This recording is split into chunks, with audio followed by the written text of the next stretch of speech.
reasonable run out. That's nice to get started with. Let's see how he does on the break, and he scratches on the break. He drew the cue ball right up into the corner pocket. And you can see he's not feeling too well. You watch the cue ball, he breaks.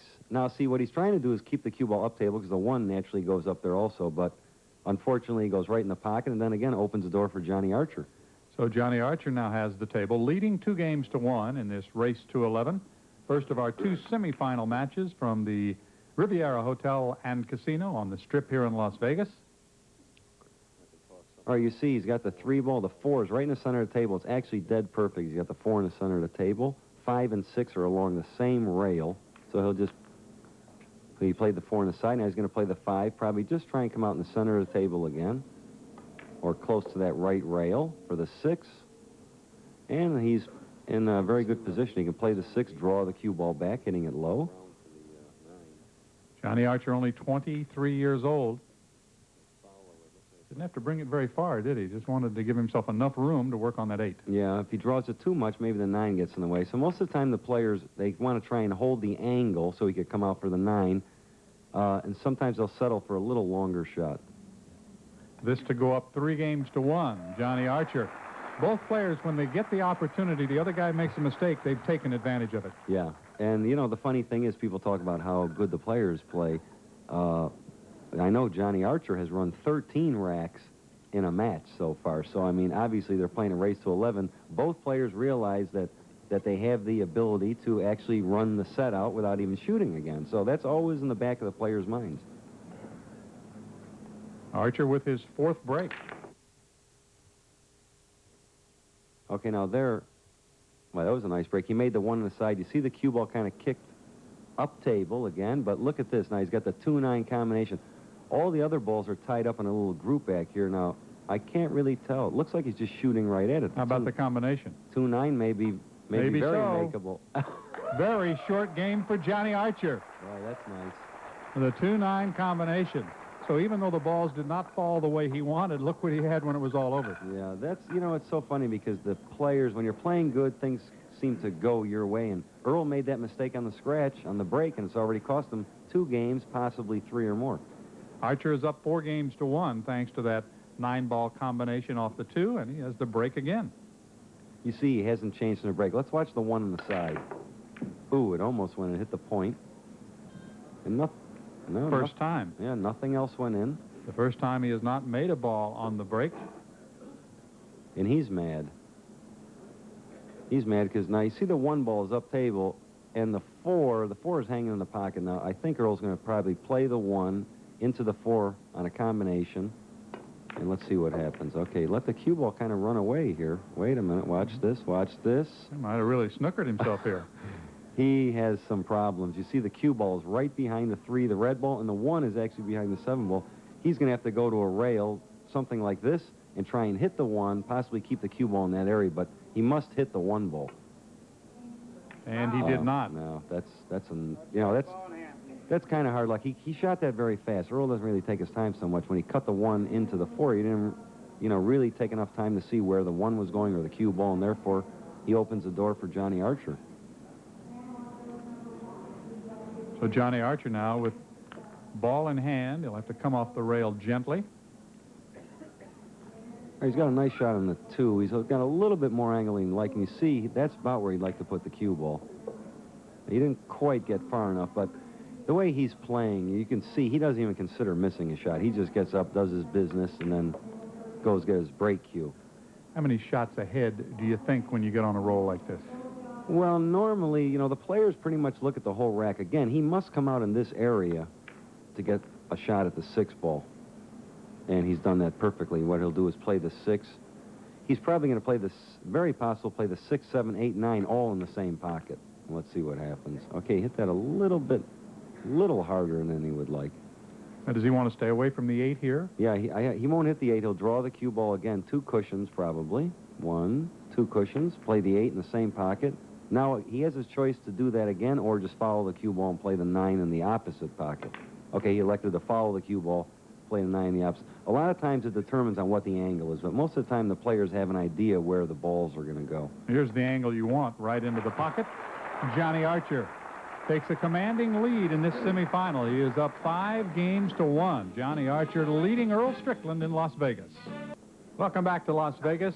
Archer has the lead over Strickland 5 games to 1. This is John Sanders along with Mike Siegel. Delighted to have you with us here on ESPN. And boy, is this guy on a roll right now. He sure is. I mean, he just has a look on his face that nothing's going to stop him. I mean, Earl can only sit there. That's the one thing about pool that people don't realize is you just really never know when your next shot is or if you even are going to shoot. Well, Archer with another outstanding run here in Game 7, already leading 5 games to 1. It is a race to 11, and Johnny Archer maintained his control of this match. What is special about Johnny Archer at such a young age to play so well? He's got everything going for him. I mean, like I said, he's got a very, very powerful break. He's very knowledgeable about the game for a young player. He plays straight pool, which I believe is another asset for his game. And he's, you know, again, you look at his face, he's got that eye of the tiger. He wants to win. He's 23 years old. Of course, Earl is not an old player like myself. I'm 40. Earl is, I think, 30 or 31. He's still very young in the game, and both players just have that, they just have that drive to, they want to win so bad, and that's a very, very big factor. Of course, you can't really say what's going to happen. Now, you see the way these balls. Now, here's a situation where Johnny Archer didn't make a ball in the break. As you can see, Earl, I don't even believe he can hit the ball. I guess he can hit it. Okay, he tried to play it safe, and he did the smart thing. He tried to freeze the cue ball on the end rail. He really didn't want to hit a ball. He tried to bank the one kind of down table. You see it's in that position. But again, the 2 and 4 are in a very, very tough situation. Even if Johnny Archer makes the 1. Yeah, how does he get back to the 2? Yeah, so I don't know what he's going to do here. It looks like, okay, it looks like he's going to try and play the 1 and draw the cue ball back. Very difficult shot. Look at this. Beautiful shot, but he doesn't really have a shot. He made a tremendous shot on TV. You can't really appreciate how tough these shots are, but for people that have played pool, I mean, let's watch this shot. He hits, you see the cue ball jump up in the air, hits the 1 dead center. He tries to draw the cue ball back further, but he didn't quite do it. But look at this shot. Wow. How great was that? Sensational. He made a phenomenal rail first shot. It looked like he couldn't even hit the ball. Now he's got another very difficult shot on the 3. This is a blood test here. Look, he doesn't even, you know.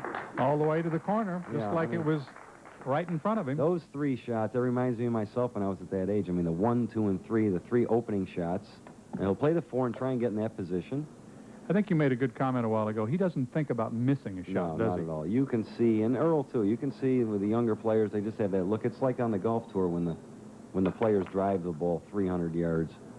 And there's another good example of, you can see the 6 ball. He had to put the cue ball right in that area. He'll draw the cue ball hopefully around in that area. 2 cushions, a little bit of low left English. And he's hit it absolutely perfect. Boy. I mean, it looks so easy when we watch it here, you know, and I can't understand why I'm not still in the tournament. But when you try and do that, it's just very, very difficult. And Johnny Archer continues to roll. What a run out this was. What a run out. Archer with the 9 ball takes a commanding 7-1 lead in the first of our 2 semifinal matches. Johnny is the defending champion, and he's playing like he wants to win it again. Johnny Archer up 7-1. He's won 7 of the first 8. And here we go back to the break again. He's been so successful with it, but this time he leaves them spinning, but not in the pockets. Yeah, and you see the 3, the red ball is still spinning. You know, it's funny because he really hasn't gotten tremendous results the last 1 or 2 breaks. Now, Earl has a good shot on the 1, but you see the 2 balls right on what we call the point of the side pocket. Very difficult to get position on. And if he does get straight on the ball, the 3 will be difficult to get to. But look at this. That was a great shot there. It's very difficult to get the cue ball there, isn't it? Yeah, it was very, very tough to do that. He just hit the shot absolutely perfect. And you can see this, he's what we call settling for the best he can do. He has a shot on the 3, it's near the pocket, and he got as good as he could on the 2 ball. And that's what top players do. They take advantage of even difficult opportunities. Now he's going to have to play the 3, come over for the 4. Okay, this what he knew right away when he hit that he didn't like it. I don't even know if he can hit the 4. Very difficult to try to get that cue ball back over to where you diagrammed to bring it off all the way over to that rail. He had oh, wow, he tried to bank the 4. Watch out for the 9. He tried to bank the 4 in the side pocket. He really couldn't hit enough of it to play it in the side or the corner. he more or less what we called cinched the ball. When he played the 3, he didn't really necessarily try and get perfect position on the 4. He just wanted to make sure he made the 3. Now, here's a very tough shot. He's over a ball. Okay, now there's one of the smart things you don't see a young player do too often. Now, normally you would see, now even the crowd appreciates that. He knew right away he didn't have a shot that he was the favorite of making. So what he did was elected to play a safe, which he accomplished perfectly. Now he's left Earl. He's got a window there. A little bit of an opening. A little bit of he's shooting at it. Very tough shot. Very, very. That was a tough shot. Extremely tough. I think Earl's maybe feeling a little bit of pressure now.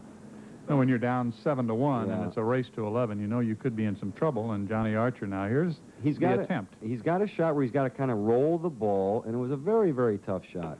You know, it's uncharacteristic of Earl to really miss anything, but when we're so used to seeing him pocketing balls. But that was a very, very difficult shot, froze on the rail, especially when you haven't been shooting so often. Most of the time it has been Johnny Archer in control of the table, and that's why he has won 7 of the first 8 games here in our first semifinal, defending his World 9-ball championship, and so far defending very well.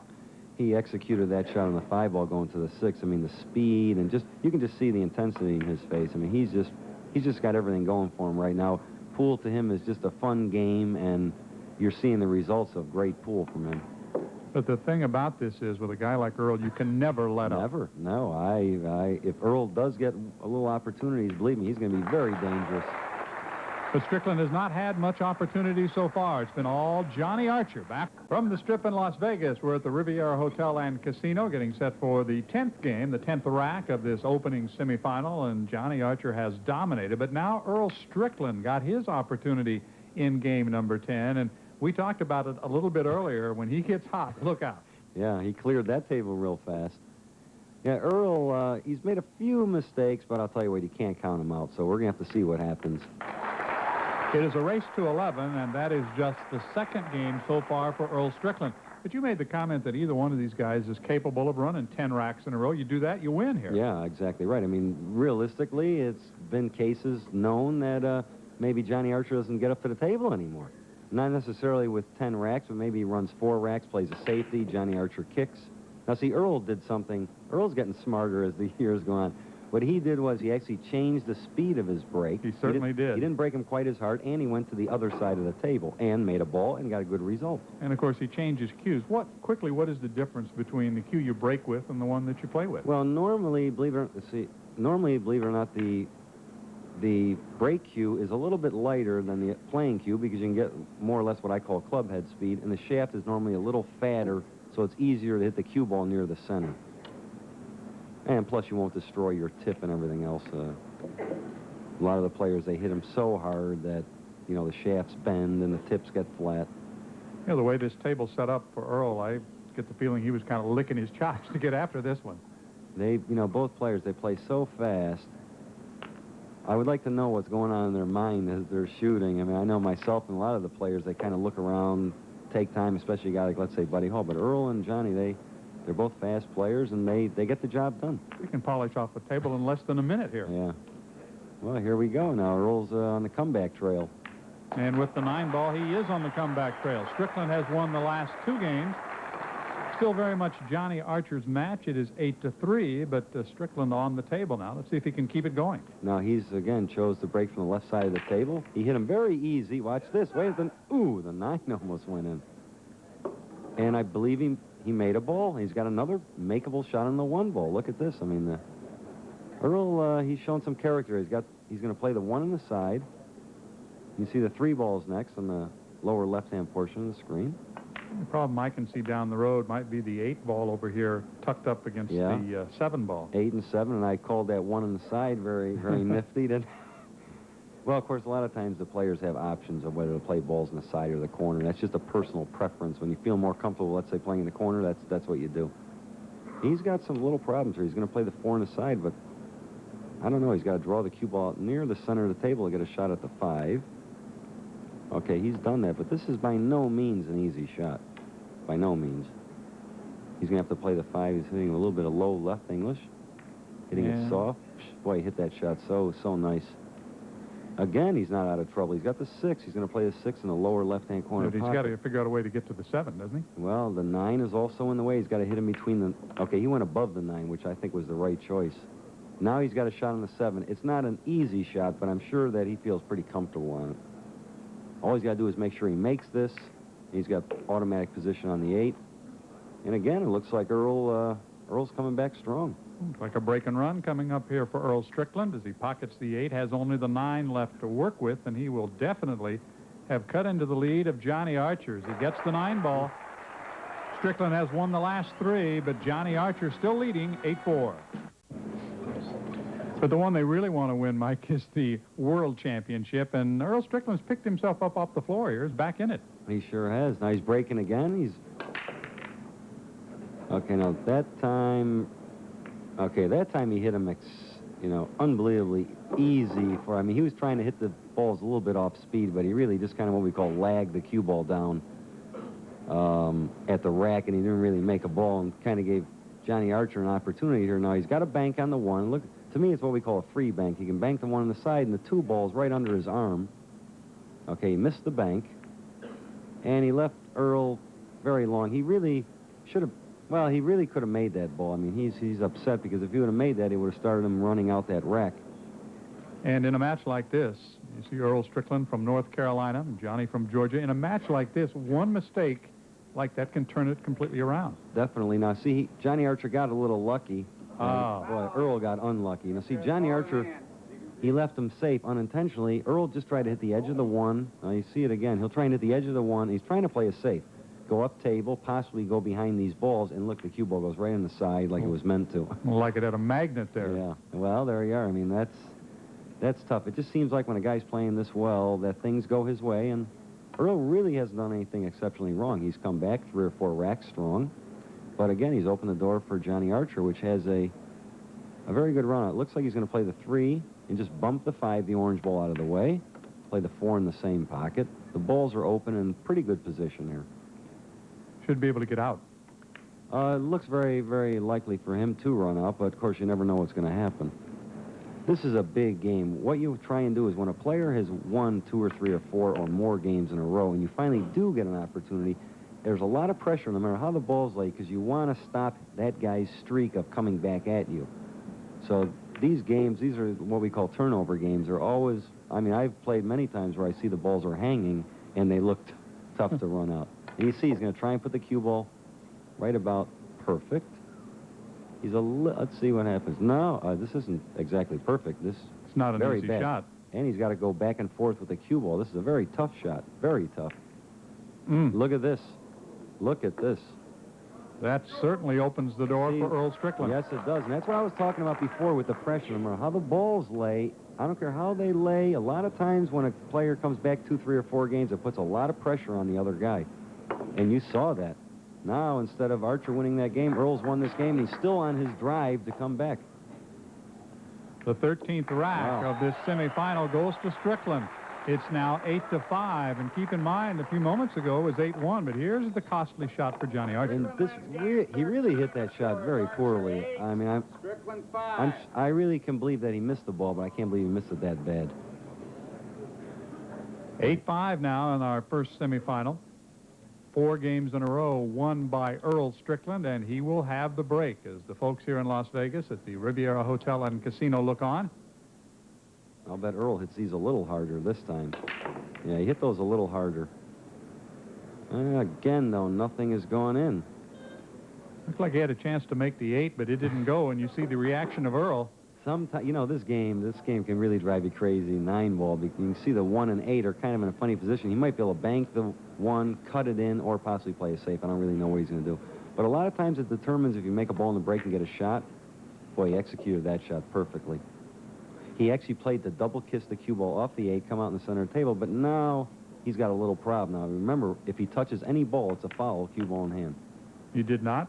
Does he get out enough for the 3? Yeah, he's got it. Now, he's settled again for a longer shot. That's about as good as he could do on that particular shot. He couldn't get closer to the ball. You see the 3, the red ball, is in the upper right-hand portion of the screen. This is another blood test right here.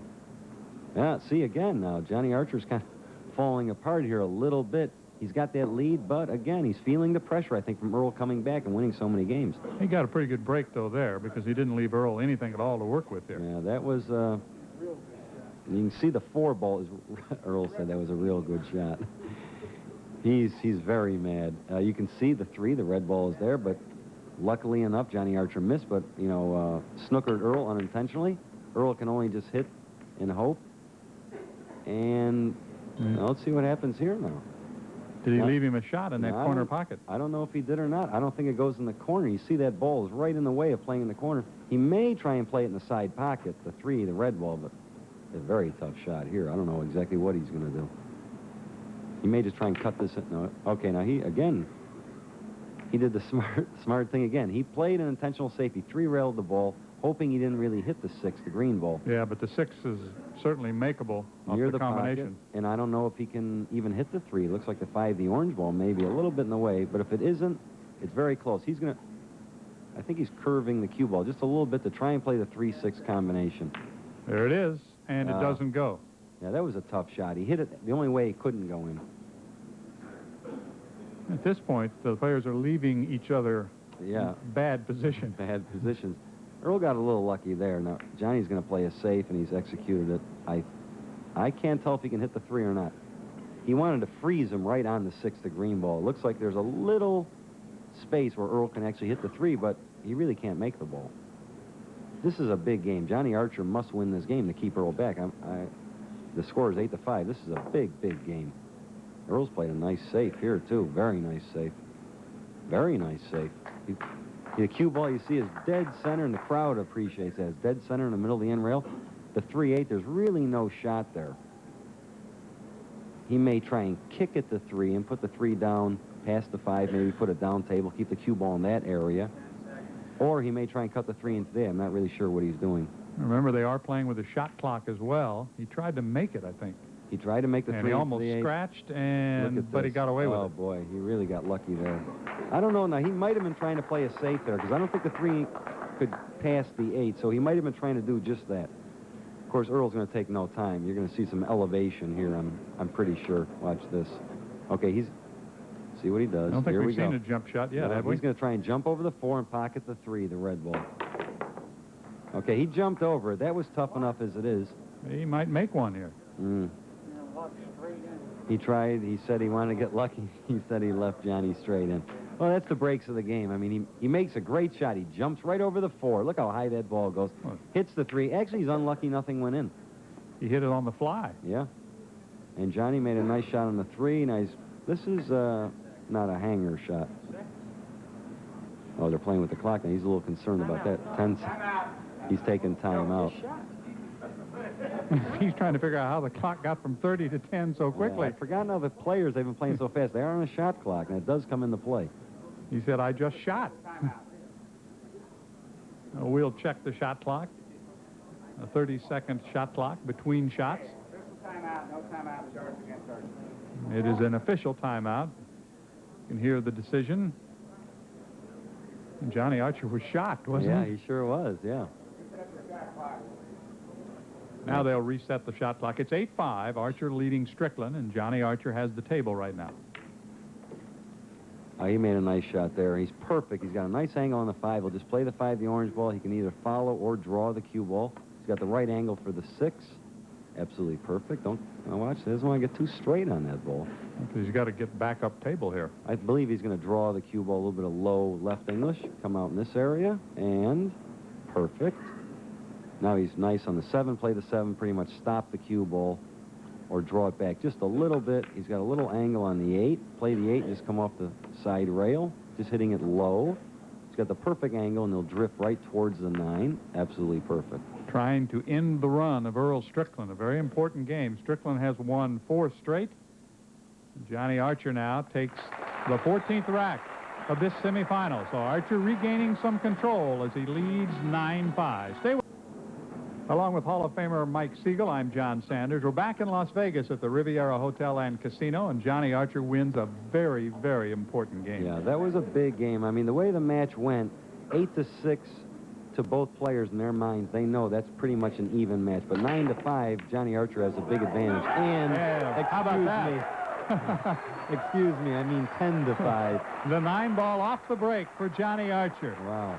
Earlier, he had the 9-ball combination on the 2-ball, so he's had 2 quick games. You know what the funny thing is? If you look back at this match, Earl Strickland almost made the 9 on the side, but look where Johnny Archer broke from. He learned from Earl Strickland. He went to the other side of the table. Archer 10, Strickland 5. He had the success of breaking from the other side of the table early in the match. It kind of went away from him, so he changed sides, and it worked perfectly.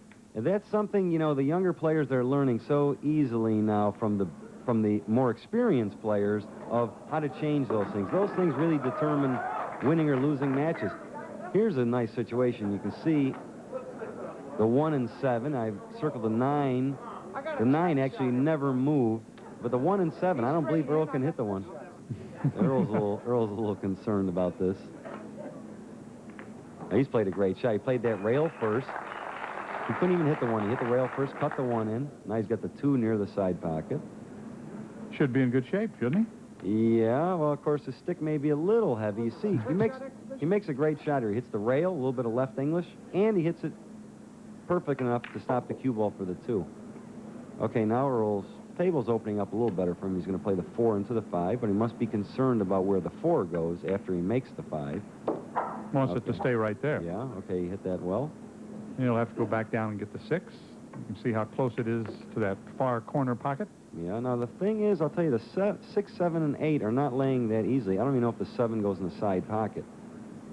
So he may play for the side, but if he plays for a corner, he can't get straight on the 7. He must have an angle. Now, see, here's one of those times that you see Earl kind of take his time. He knows the importance of getting on the 7, and he can't get too straight on it. If he does, he won't be able to make the 8.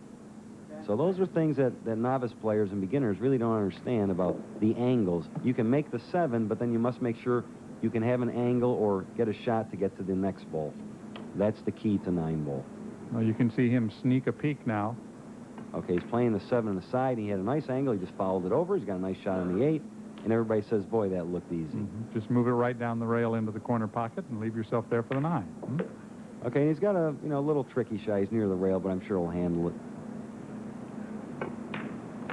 So he rebounds from the 2 games won by Johnny Archer, including the 9-ball off the break for Archer that made it 10-5. But now Strickland's turn to try to come back. It's now 10-6, and Johnny Archer has the lead. Earl Strickland will have the break.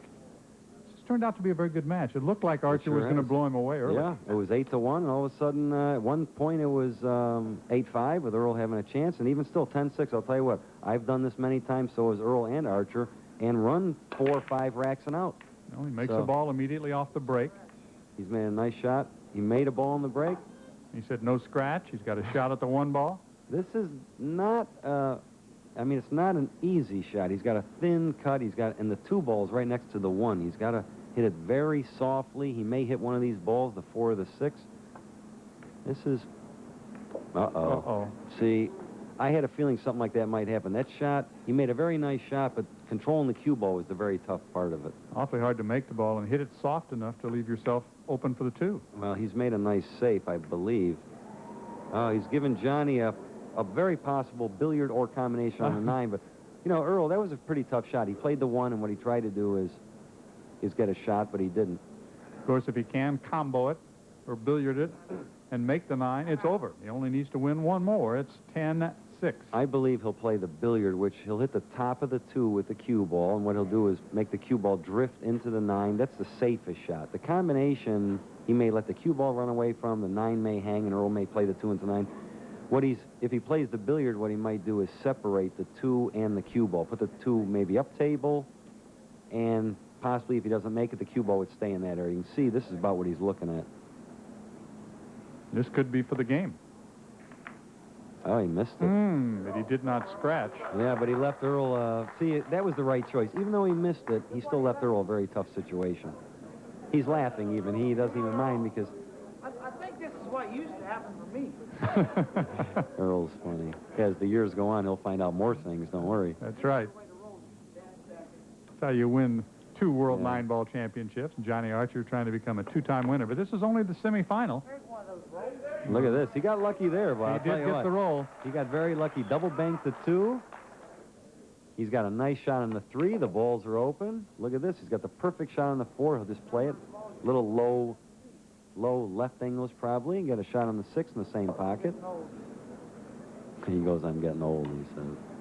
Sometimes the more intense he gets in a match, the more he talks. Have you noticed that? Well, the thing is the break. It's such a big factor. If he makes balls in the break, I guarantee you he's going to probably run out, and, Johnny may not shoot again. But you never know what's going to happen. Sometimes you break, you hit him as well as you can, and nothing happens, or the other guy gets an easy shot or something like that. So, there's a lot of gambling going in no matter how well the players are playing.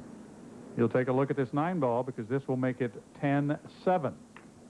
And Earl Strickland is very much alive here in Las Vegas.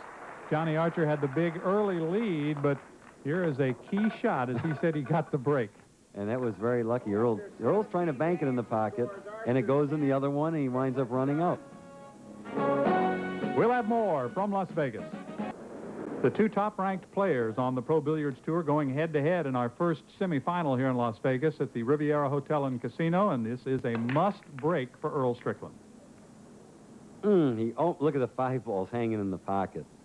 He breaks. He almost makes a ball in the break. You see one of the balls is still spinning. Even though he didn't hit him as hard as he possibly can, he's trying to change something. Both players have been breaking kind of off speed, and sometimes that changes the outcome of the balls. Now, Johnny Archer can hit the 1, but I don't believe he can make it. I think the 4 is in the way. Oh, my. You know what? He wasn't trying to make that ball. He almost made it. He almost made it. He was trying to play safe. He was trying to bank the 1 up table around the 4, and it almost goes in, which even Johnny Archer couldn't believe. I don't know how it stayed out, if you want to know the truth. It looked like it didn't have a shot. Now, Earl made a nice shot there, but he got unlucky. He really did. He curved the ball. It looked easy on TV, but he actually made a little massé. If he hits the 1 on the way in, he would have got a shot. But now, as you can see, the 2 and 5 are right there. He's trying to... This is a very tough shot. Look at this. Oh, my God. You know how tough that shot was? You see the ball curve right around. That was... And I'll tell you, again, he was a little hard luck that he didn't make the 5, but he hasn't left Johnny anything easy. Well, as he said, though, it seems like every shot he looks at is a trick shot. Yeah. He has not had very many easy shots in his efforts to get back in it, down at 1.8-1. Okay, Johnny Archer, now what he's going to try and do is play the 5 off the 2. Oh. Now, he elected to play safe. I thought he had a shot there. I really thought he could have hit the edge of the 2 and with a little bit of left English made the 5. But instead, he chose to play safe, and that's probably the right shot. I guess when you're leading and you just need 1 more to win the match. It didn't look that tough to me, though. I don't know. Maybe a lot of times the first thing that comes to your mind, that's what you do. Earl has a shot here. Now, if he hits the... he didn't hit it. See, if he would hit the 2, he possibly could have made the 5. And this definitely opens up the door for Johnny Archer. Archer has ball in hand. Ball in hand. He's on the hill. He needs this 1 game. I guarantee you his heart's going 100 miles an hour, especially playing a guy like Earl Strickland. I mean, no matter what the score is, Earl only needs 4 games. So, and in Earl's defense, as we said many times when he's gotten the table, especially in these latter games, there really hasn't been a shot there. Yeah, and Johnny got out to a good start, and that's the way the match goes. I mean, Earl didn't really do anything bad. He just maybe lost the match. Johnny Archer has been playing great. I mean, sometimes there's nothing you can do about a match. 2 great players are playing, and, one of them has to win, one has to lose, so... But, of course, it's not over with yet. He's got to play the 4, and he's got to make sure he draws the cue ball back. Now, wait a minute here, now. That's not quite where he wanted to go. This is by no means an easy shot. He's got to play the 6, a little bit of high right English to keep the cue ball down table. He's hit it perfectly. That is a very tough shot. And the older you get, you realize those shots are not as easy as they look. He's in great shape for the 7, and he'll just nestle it down for the 8 and then work his way to the 9. Yeah, it looks pretty good from here. And Johnny Archer now has only the 9-ball left in a bid to get back to the final round of the World 9-Ball Championship for the 2nd year in a row, and there's the reaction. You can see he's very happy. That was more of a grudge match than anything else. Both players are teetering on the 1 and 2 spot. That was a big, big win for Johnny Archer. Archer had the big early lead. Strickland came back, but Johnny Archer is going to go to the final.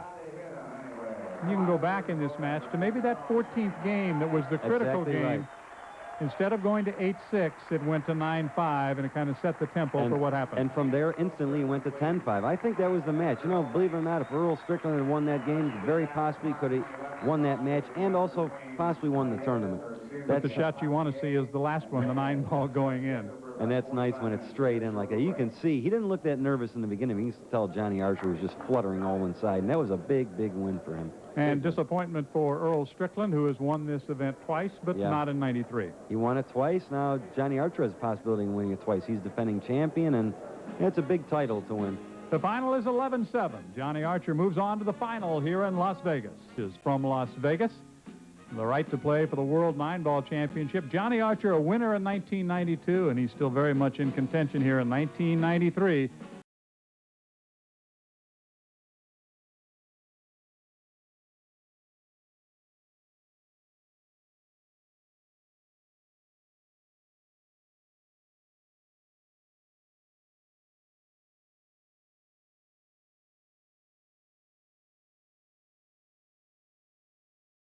From the Riviera Hotel and Casino in Las Vegas, Nevada, ESPN brings you coverage of the semifinal match of the World 9-Ball Championship for 1993. An international flavor to this semifinal matchup. It's Paul Potier from Canada and EFREN Reyes from the Philippines. Welcome to Las Vegas. I'm John Sanders, and I'm joined by four-time world champion Mike Siegel. International flavor. I thought this was supposed to be only American players. I know, yeah. It's just like in golf. Now all of a sudden you have foreign players playing billiards. And the game is really spreading worldwide, and this is going to be an interesting match. You have to think that EFREN Reyes comes in as the favorite, I guess. I would say he's a pretty big favorite. EFREN, they call him the magician. He's a tremendous player. He's got a little different style than the American players, and he's going to be very tough to beat. What about Paul Potier, then? What might he do? Would he come in loose, knowing he is the underdog? He may come in loose. He's really not used to the lights and the cameras. He really hasn't done that well in many of our events, and I think this is something new for him. So I don't really know how he's going to handle it. I mean, he's either going to come out like a ball of fire, or he may not perform as well as he would like to. So we're going to have to see what happens. First couple of games will be very important, I think. Yeah, I think so. I think normally the pace starts, the guy that gets a 2-3 game lead, he gets a little loose, and the other guy, it's a little difficult to come back. So, we're going to have to see what happens. We'll have the lag for the opening break. A semifinal action from the World 9-Ball Tournament in Las Vegas. Paul Potier against EFREN Reyes. Back at the Riviera Hotel and Casino, this is the second of our two semifinal matches. Johnny Archer, the defending champion, has already qualified for the final. We see the lag for the opening break. Reyes on the right, Potier on the left. And immediately Reyes knew it was not a good lag. Yeah, and he's trying to cheat a little bit there. Look, he almost froze it. So Paul Potier from Canada, ranked number 33 on the Pro Billiards Tour, will have the opening break. Well, Paul Potier so far has performed well in the event. Then again, we're going to have to see what happens with the lights and cameras. I know he's not used to this. He may come out, just blasting everything in, or he may, be a little concerned about the cameras, the crowd, everything else. It's a new environment for him. So, we're going to have to see exactly what happens. A race to 11. They do play with a clock. He makes a couple of balls off his first break, so that is a good start for Paul Potier. Yeah, he's got a very nice opportunity. He made 1 or 2 balls on the table. You see the 2 ball. He's got a nice shot at the 2 ball. Of course, the 4 is on the other side of the table. Okay, now he elected to follow the cue ball. A little bit of high right-hand English. Now he's got, again, a little tricky shot, 4 on the side, or he could play it in the corner. He looks like he's playing kind of fast, though. He made a nice shot there. Hit that a little bit harder than he would like. He was trying to play the 5 in the upper right-hand corner pocket. And it looks like he's got it straight in the side, so. Okay, he's made a nice shot there. And that's, well, he started out pretty nice. Of course, he's got a tough shot on the 6. He's got to play the 6. He's got to draw the cue ball back for the 7. But it's not that easy. He has to go back and forth. Okay, he made a nice shot there. See, he couldn't play the 7 in the opposite pocket. He had to make sure he goes back and forth across the table. And now, I don't know, he's either got a possibility of a bank or he's going to try and cut it in. Okay, he's playing a bank safe, and he's executed that perfectly. He didn't want to take any chances. He really tucked that cue ball behind the 8. Well, that's what we call a two-way shot. If he'd have made the 7, then he would have had a nice shot at the 8. And if he misses the 7, then your opponent's safe. So that's the kind of shot I like to shoot. And this man was the captain of Team Philippines that won the World Team Billiards Championship. And look at this. Whoa. Okay, now EFREN just, the Philippine players, I have to admit, they kick incredibly well, meaning when they hit the cue ball into a cushion to hit the lowest numbered ball, they do that better than anybody I've ever seen. And that wins a lot of games for him. He's left Paul a very tough shot. And he overcut it just a bit. Yeah. I think you know, Paul's got a little bit of the opening game jitters. Actually, that wasn't a bad shot. He had a pretty tough shot. It's better to always overcut the ball than undercut it. At least he left EFREN a very difficult shot. Reyes is ranked number 13 on the Pro Billiards Tour. I guess we should say a well-traveled EFREN Reyes, because he does cover a lot of the world playing pocket billiards, and he's missed his first 2 shots. Yeah, he sure has. I think both players are a little jittery. You see, he plays a 7 again. Now, going back to the other shot that Paul Potier shot, he overcut the ball. And normally when you overcut the ball, you don't leave your opponent a shot. So Paul Potier now must kick at the 7, meaning hitting the rail first. And he's finally, wait a minute. He's finally left EFREN a legitimate shot to run the table. He's got the 7. He can either draw the cue ball back for the 8. You see the 8, the black ball, is in the left portion of the screen. And Reyes has had a couple of earlier chances and finally pockets a ball. That's a good start. Yeah. You have to start somewhere, huh? You got to start somewhere. Well, you know, both players. EFREN is really not well known for his appearances on TV. He's a phenomenal player, but so far he really hasn't played his best matches under the cameras. He has only the 9 ball to take game 1 of this race to 11. The first player to win 11 racks. And the first rack goes to EFREN Reyes. He has the lead here in Las Vegas. Paul Potier and EFREN Reyes. Reyes taking game 1 of this semifinal. Let's see how he handles the break for game 2. Both players a little nervous maybe in game 1. Yeah, I think so. I think, well, it's understandably for Paul Potier. He's really never been in this position, but EFREN has. And, you know, both players are just trying to get loose, pocket a few balls, and then, you know, see what happens from there. Made the 6, I think, on the break. EFREN broke. Now, I don't believe he has a shot. You can see the 1 ball, the yellow ball, is right out in the center of the table. He's laughing. Somebody's laughing at something over there. I'm sure it's not their shooting ability.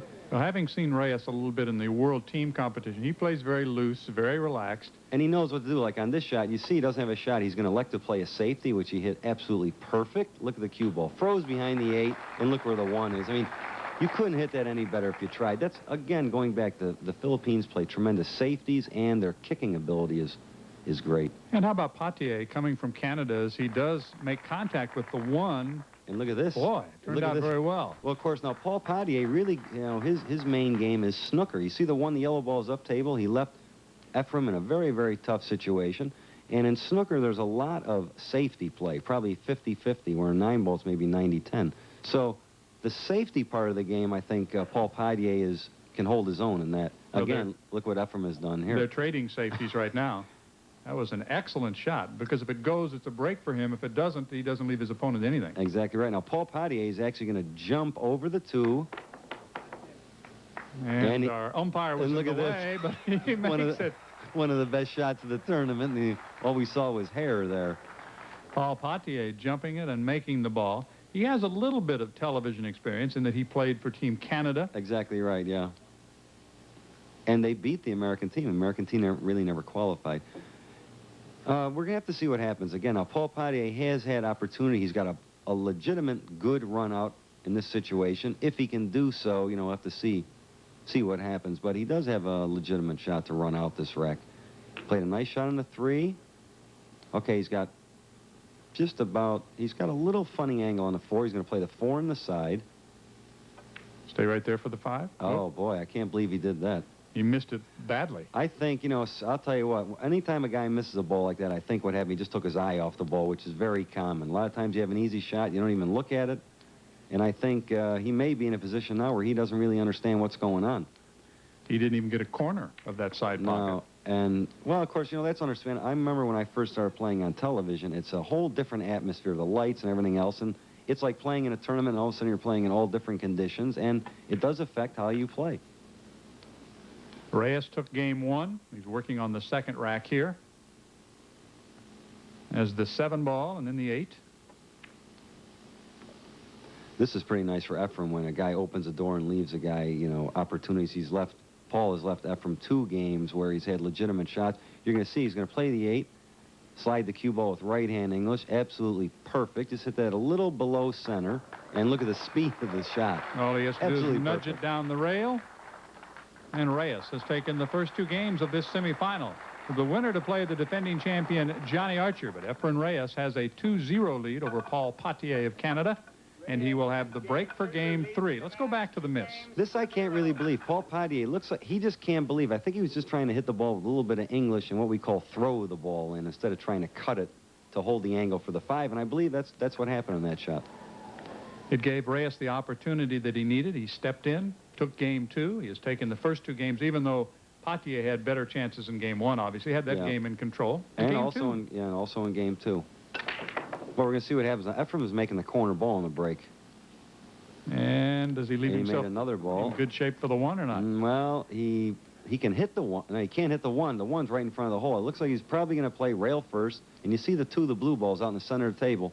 So if he makes it, he probably should have a shot at the 2. And he's made the 1. He hit that absolutely perfect. And he wound up with a mediocre shot on the 2. He's going to play the 2 in the upper right-hand corner pocket and just follow the cue ball to the left. And he made a great shot. Well done. The balls are laying in a good position now. He's got a nice shot on the 3. The 4 and 6 are in the same area. And the 8 and 9 are also in the same area. You know, Reyes may not have appeared on television as much as some of the players from the United States, but the other players on the tour know about EFREN Reyes. They sure do. I mean, arguably, they say he's the greatest all-around player that ever lived.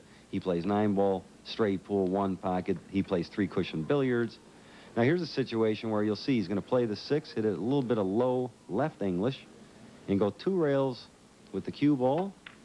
Okay, 1, 2 rails come out. He hit that a little softer. Many times the speed of the shot is important.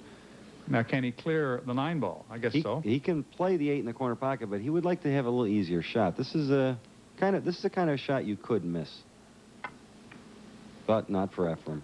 Off the rail and in good shape for the 9. He hit that perfect. He actually killed the cue ball or hit it where the cue ball didn't get away from the 9 and go way up table. And he takes a 3-0 lead. A quick start for EFREN Reyes from the Philippines. He leads Paul Potier of Canada.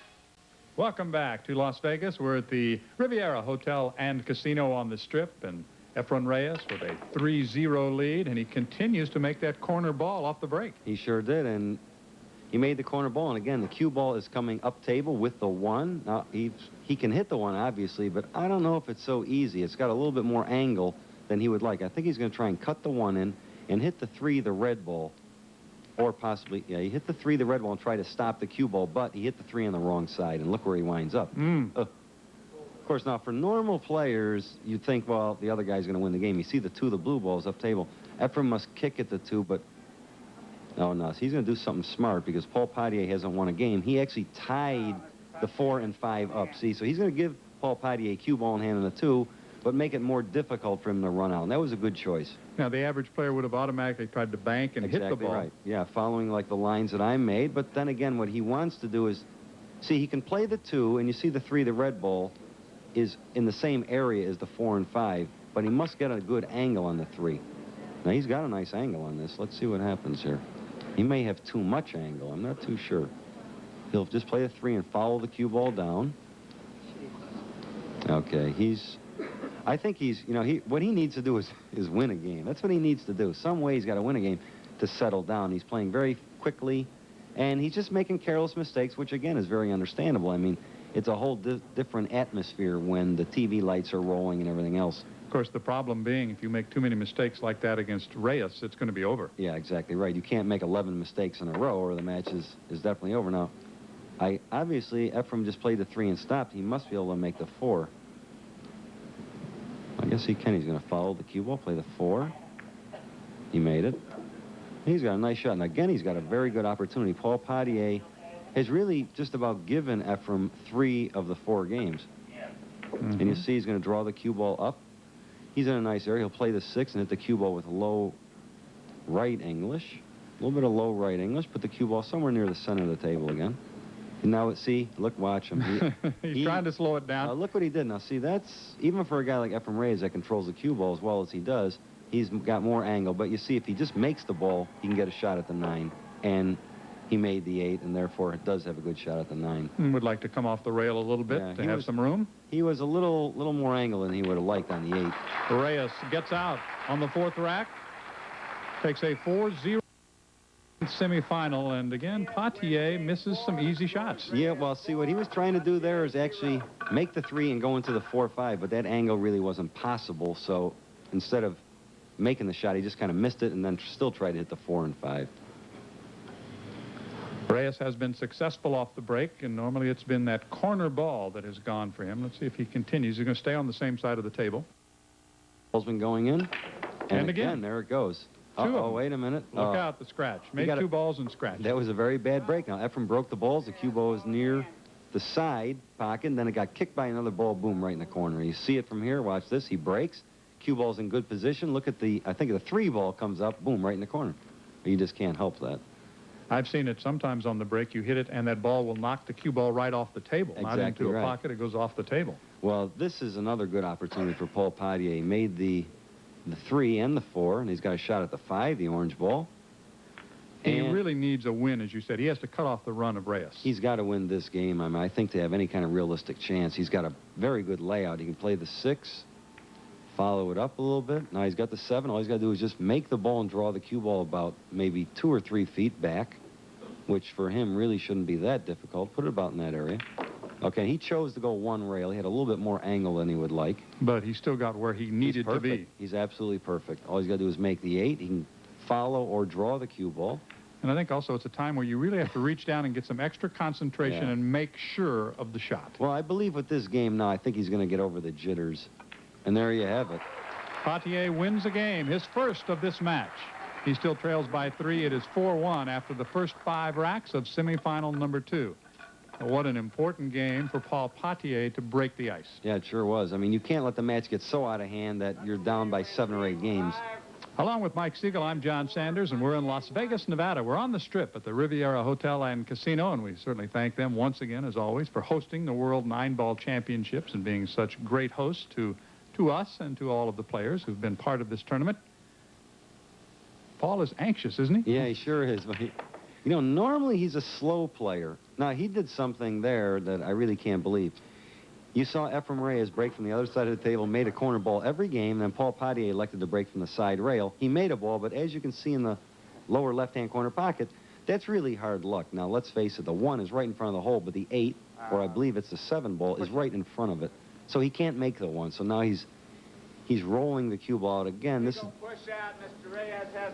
is giving EFREN Reyes the option of either taking the shot as it lays or giving it back to Paul Potier. More than likely on these kind of exchanges, you're looking to play a safe. Most of the time, the player would not. He'll push the cue ball in a situation that it can't be easy, but it can't be impossible. It must be something medium. Because he knows he's going to get it back if that player decides to pass. Exactly right. You can't push it out where it's so impossible. The guy just says, okay, go ahead and shoot. But you can't make it easy where... Now, he's going to play it safe. I'm really surprised. Oh, okay. See, if he would have hit it any different, he would have scratched. And you heard him say, uh-oh. Yeah, well, he's looking at that 9-ball combination, isn't he? Yeah, when you see yellow together, that's not a good sign. Okay, now here, EFREN has a shot.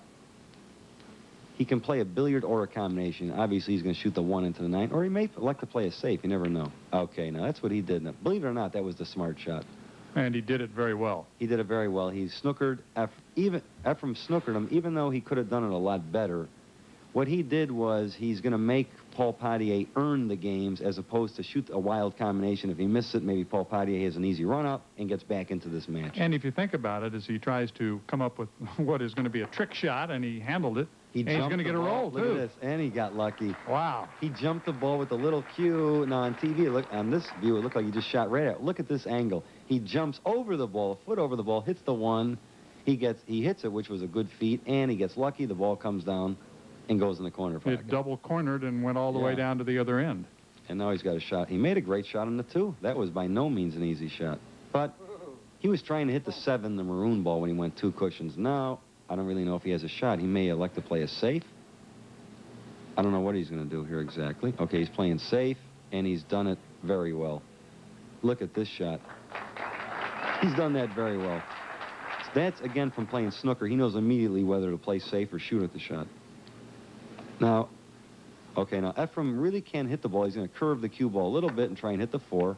Good shot. He's done it perfectly, and he left Paul... He left him...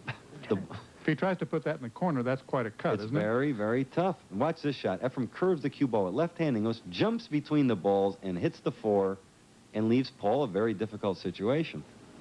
Okay, now Paul didn't have a shot. He elected to play a safe, which was the right thing to do, and he's done it, I believe, perfect. From here, it looks like EFREN is stymied.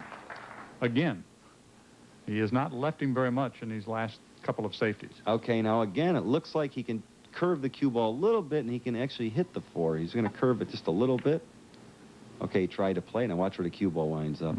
They're both using the same area of the table to hide that cue ball. And he's done it absolutely perfect.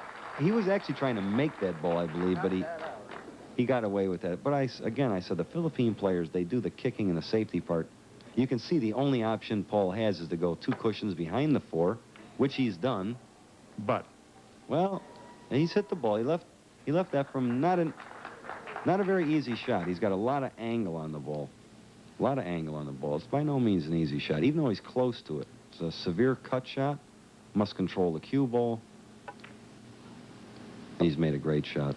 EFREN Reyes, ranked number 13 on the Pro Billiards Tour. He's made a great shot, and he's put himself in perfect position. Reyes is 38 years old and certainly one of the top players in the world, leading Team Philippines to the World Team Billiards Championship. But you mentioned the Canadians who defeated your team, the United States. Right. Exactly right. So you're starting to see an international flavor now in pool. It's just much like in golf. A lot of the top players now come from all over the world, and pool is getting like that too. It's an international sport now.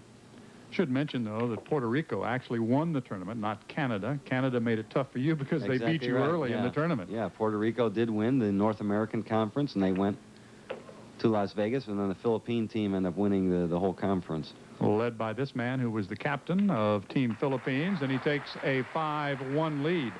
Winning 5 of the first 6 racks. He has the lead. Stay with us. We're coming right back to Las Vegas. It's the World 9-Ball Championship from the Strip in Las Vegas, the Riviera Hotel and Casino. And something new at the World Championships this year. It'll be demonstrated by Leonardo Andam, and it's called Target Pool. The object to make the ball and get the cue ball as close as you can to the target. Andam did it better than anyone else in winning the championship by a single point. He defeated the defending champion and the man who invented Target Pool, Kim Davenport. So our congratulations to Leonardo Andam, the winner. He's from the Philippines, and he's the champion of Target Pool for 1993. World 9-Ball Championship for 93, semifinal, and Reyes with a 5-1 lead over Paul Patier. Reyes on the table with the break. And again, we see EFREN has made, I believe, 2 balls on the break. The 1 on the side, and I think the corner ball went in. Corner ball's his favorite, isn't it? Sure is. You see the break from here. See the corner ball, the 2 went in, and the 1 instantly. And those are actually the 2 balls that the players are trying to make. A lot of the players now, he's made a great shot on the 3. He hit it maybe a little bit harder than he would like. But going back to that, a lot of players have switched to the side rail break where you have an option of either making the corner ball, actually forcing it in, or the 1 on the side. And sometimes you make both, which EFREN did in that case. See, EFREN's not taking any chances in this match. I can see he's got his opponent down, and he really wants to play in the finals. He's not taking any chance. He's giving Paul Patier nothing. Every time there's even a chance of something going wrong, EFREN plays some kind of a safety or puts Paul Patier in a situation that he doesn't like. And, of course, when you've won 5 of the first 6 racks, you can do that. Yeah, exactly right. I mean, the most important thing is keep the guy in the chair. Paul Patier has made... See, try to put the cue ball behind the other 2 balls up table. But he didn't, and Reyes now with a chance to open up this table and maybe get out. Well, he's got a difficult shot. Paul Patier at least separated the 2 lowest balls on the table. The 4, EFREN must make the 4, then come all the way back down table for the 5. And, okay, he made the 4... EFREN, I've seen EFREN play many times. He's a real good friend of mine, and I can tell by his facial expressions what's going on in his mind. And he didn't hit that as well as he would like to. He's going to... Okay, again, now see, he didn't even elect to try and cut that ball in. He went for a safety, and he's executed it perfectly. If he was playing anybody else, I believe he would have tried to cut that ball in because he's afraid to even let the guy up to the table. But he's got Paul on the ropes. He's down 5-1. EFREN is pretty much controlling the match. He doesn't want to make any stupid or careless mistakes, and he keeps playing him safe. You see, the safe was absolutely perfect. And look at this. Look at very good on the combination. He got a break there. And I'll tell you, he was lucky, and then he was unlucky. I mean, he makes the 6 on a combination. He hits the 5, makes the 6 inside, and now the 5 is near the hole, but he can't hit it. He's going to have to go to the rail. and just try and hit the 5, which he makes made it. What a shot that was. Can you believe this? Paul Potier back-to-back outstanding shots. One, a little bit of luck, but that one certainly well planned. Yeah, that was extraordinary. Now he's got a shot. He has to make this ball. Okay, that was another good stroke. Now, he looks like he's coming alive here. Sometimes you'd be surprised how the match can turn nice. He doesn't have the easiest of chances to get out here. He's got to play the 8 and draw the cue ball way back, and it's kind of straight in, so we'll see what he does. Okay, he forced an angle. He's absolutely perfect. Now, that's a good momentum starter for Paul Potier. A chance to cut into the lead, wins his second game. After 7 racks, it's now 5-2. Reyes leads Potier.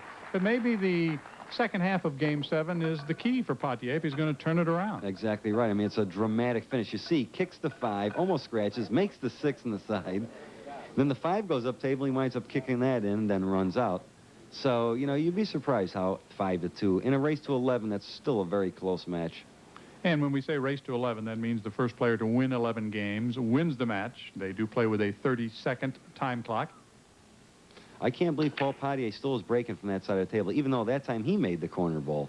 But EFREN consistently is making the corner ball or the one on the side or both from the other side of the table. But there's a lot in the way of the one ball. See, Paul Potier, again, is not lucky. And, you know, he hasn't really had chances at the end, even though in the last couple of games, I mean, he's going to go to the rail and hit the 1, and he makes it. He made a great shot there. And he's got a shot at the 2. Yeah, he made a great shot there. Starting to play better. Yeah, he sure is. I mean, he's had some opportunities. He definitely made a good run out the last rack. He had excellent opportunities in the first 2 racks. Yeah, he was a little nervous. I think now he's calming down. Okay, now he's got a good run out here. He's got the 3. It's not a real tough shot. The 3 is close to the hole. You play a 3, just hit it low. You can see he stands a little different than the American players because he's used to playing snooker. And would he used in a different cue, maybe from American players? Well, he's now adjusted and using an American cue, but he grew up actually playing with a snooker cue, which is much, the tip is much thinner than that. And you see he's going to try and play the 5, go across the table. He's perfect on the 6. Absolutely perfect. Yeah, the tips that the Canadian and snooker players use are very, very small. They look like, to me, a toothpick. I mean, I don't know, because the balls are so small in snooker. That's right. The snooker balls are smaller. Watch it, watch it, watch it. That's very careless. That's a very careless shot right there. See, he's even talking to himself. He knows he needed to stop that cue ball. This is a big game. I mean, he could only be down 5-3. You can see the 7 doesn't have enough room to go by the 8-9. Now, I don't know what he's going to do. He may just try and shoot at the 9. He tried the combo. Yeah, but that's really you know what it is? You get so frustrated sometimes that even though that was a bad percentage, instead of playing a safety, he elected to just shoot at it, and he, you know, really wasn't thinking what could happen if he misses the shot. Hit and hope, huh? It's not really hit and hope. I mean, he had a legitimate combination there, but the run out was pretty automatic if you positioned the cue ball differently, which he really should have. Okay, now EFREN had a very tough shot, and look at this. Yeah, but somehow when he misses, he doesn't leave his opponent anything. He got away with something there. He had a very tough shot, but he missed the ball, and he left Paul all the way down table, almost froze behind the 8 and 9. But I guess he can hit it. Look at this great shot. Beautiful shot. You know, he couldn't hit enough of the ball. He actually curved the cue ball a little bit around the 9. Yeah, hello is right. Well, he wanted to stop it, and again, not able to get the cue ball where he wanted. Bank, nope, it's not going to have enough on it. No. He shot that fast. He's playing awful fast. You see, he actually curved. You see, almost at the 9, he curves right around the 9. Spin or Englishes the 7, and that's why he couldn't control the speed of the cue ball coming down. But he's left EFREN another very good opportunity. I mean, realistically, Paul Potier is pretty much giving this match to EFREN. It's not necessarily EFREN is playing all that great right now. We're in the 8th game of this semifinal. The first to win 11 moves into the championship round. And Reyes taking another step toward that final meeting with Johnny Archer as he goes up 6-2. We're in Las Vegas. We are back to the 1993 World 9-Ball Championship, and it's just part of the activity here in Las Vegas at the Riviera Hotel and Casino, because the billiard industry's most prestigious amateur team event is also taking place here. 408 teams, 368 open division teams. There are 40 ladies division teams are converging here on this hotel and casino at the Riviera. This is the Bud Light Team Championships, and all members must be active members of the American Pool Players Association. The teams that are participating here in Las Vegas gained their eligibility by competing in year-round weekly league play. Teams who won their division in either the summer, the fall, or the spring session became eligible to compete in team championships in early summer, and the eventual goal being to come right here to Las Vegas, Nevada, and have your friends and family cheer for you and your team. And keep in mind, for all of these teams, $250,000 in purse money available, all courtesy of the American Pool Players Association, the governing body of amateur pool in the United States. And we certainly thank them for their support of our World 9-Ball Championship, as well as all the amateur players who came to the Riviera Hotel and Casino. But right now we're talking about the pros, and Reyes in front 6-2 over Poitier, and Paul continues to make costly mistakes. Yeah, he sure does. And Ephraim really, he's won games with safety play, but, you know, if you watch matches, let's say with Strickland or Archer, those players many times run 3, 4, 5, 6 games without the other player even getting to the table. So neither one has really performed, but Ephraim is controlling the match, and Paul Poitier is making it easy for him. Well, I want to go back to what you said at the very beginning of this semifinal match when you talked about the first few games being so important. Yeah. The first 4 games went to Reyes, and he pretty much took control of the match at that point. Exactly right. Yeah, exactly right. And again, you're going to watch the corner ball go in. I think this is a big factor in it right here. There it is. And there it goes. The corner ball keeps, and he made another ball on the side and another ball in the corner and has perfect position. Actually, he's made 3 balls on the break. You can see. So instead of a 9-ball, you're talking 5-ball here now. Exactly right. So that, you know, that makes the game easier. But of course, Ephraim was due for that. You know, Paul is just making mistakes. We'll watch the break again. You see the corner ball go in. Then boom, a ball goes in the side pocket off the cue ball. Another ball goes in the corner. And Ephraim has a very good opportunity to even win another game. You'll see he's probably going to play for the 7-9 combination. He's got a nice angle in the 6, followed down. The combination is not that tough. He's gone 2 rails and absolutely perfect. Look, 3 balls straight in a line. And that's what you want when you're going for the combo, right? Exactly right. And he's just got to hit the 7 smooth. And there's there the you have 9-ball combination to take a 7-2 lead. And that, I think, more than any game in this match, is the Reyes that we're used to seeing. Exactly right. He exploded off the break and just knocked the table off very quickly. Yes, that. You see the combination he plays. He got absolutely perfect on the 7-9 combination.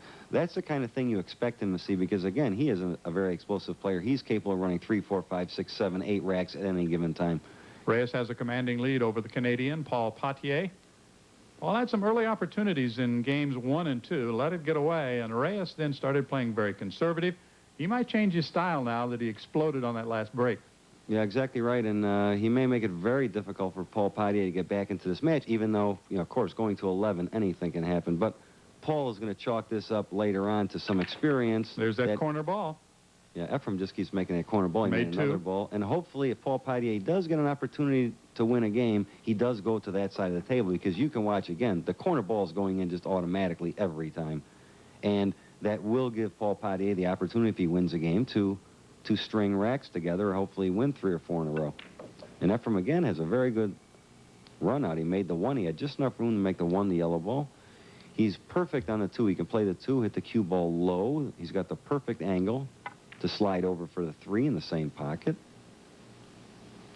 Of course, now the balls from here are not laying exactly easy. The 3 is at this end of the table. The 4 is at the other end of the table.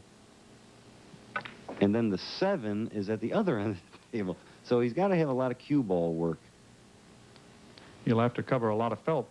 This is a very tough shot. Very tough shot. Now, Ephraim, he's got to draw the cue ball. It looks like he can probably draw it to the long rail on the bottom. Come out. Look at this. He hit this absolutely perfect. Look at this shot. What a shot that was. Unbelievable. That's why he's one of the best in the world, EFREN Reyes. He hit that shot. Just incredible. What a tough shot that was. Hope we got another shot at that. Amazing, amazing cue ball control. People look at that. You know, I watch it myself on TV. Here he's going to try and go 2 rails and play the 9 in the opposite pocket, and he hit it absolutely perfect. It looks, even to me, I go, geez, it looks so easy, and I know what they're doing, but you just can't appreciate how difficult some of these shots are these guys make.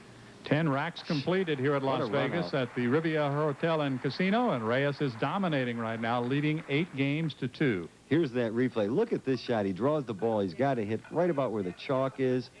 Comes 1, 2 rails with a ton of English and just gets as perfect as you can get on the 7 ball. He's played that way from the beginning, and Reyes in control in Las Vegas.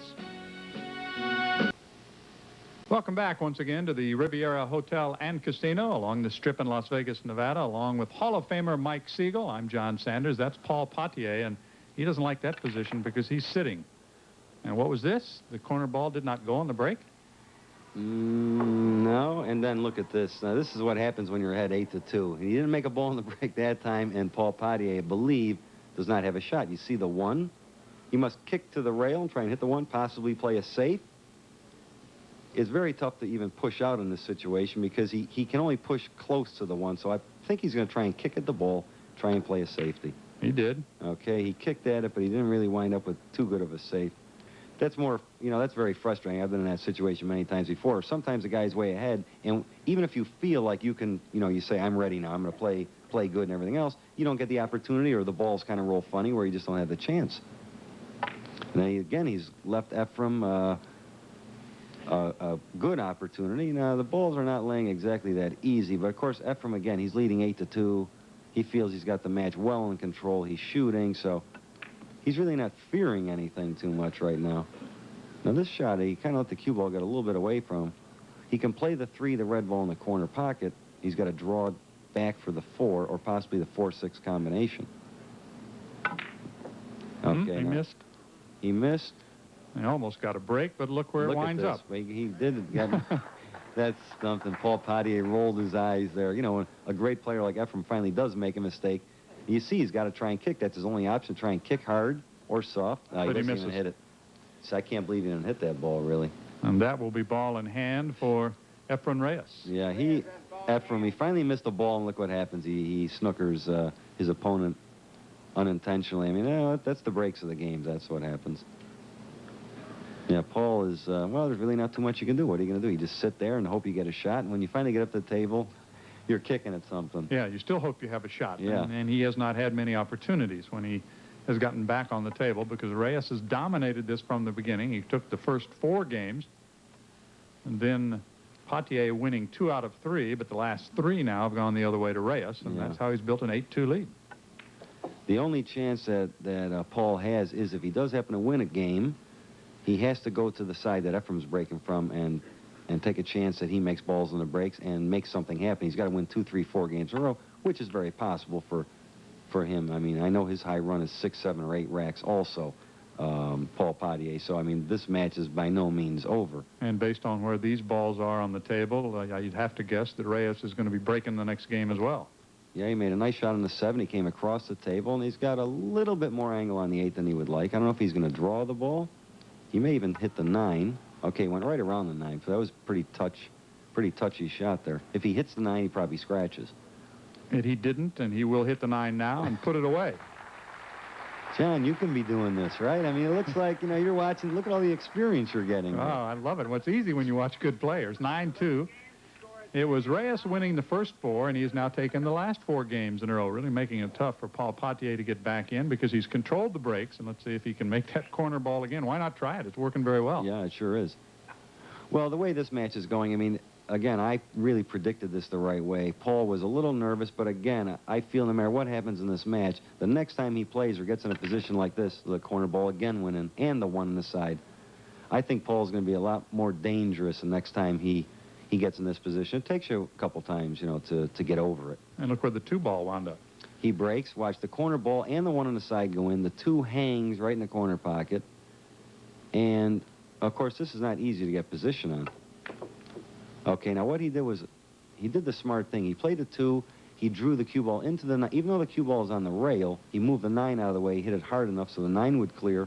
Now he's got a shot at the 3, and all he's got to do is make the 3 and follow the cue ball. He's perfect on the 5. EFREN has tremendous knowledge in the game. His stroke, if you really, a lot of the players watch him and they see his stroke is very different compared to the American players. But he obviously does the job. He executes tremendously. The 6 ball? Okay, this is not an easy shot. He's got to play a 6 in the lower right-hand corner pocket. Hits the cue ball with inside English, probably the most difficult shot in pool, and winds up getting a nice shot on the 7 on the side. I can tell Efrem, I know Efrem's looks, he's just pretty much freewheeling now. He feels in his mind that he's in, great control of this match, and he's probably showing off more or less now for the cameras than anything else.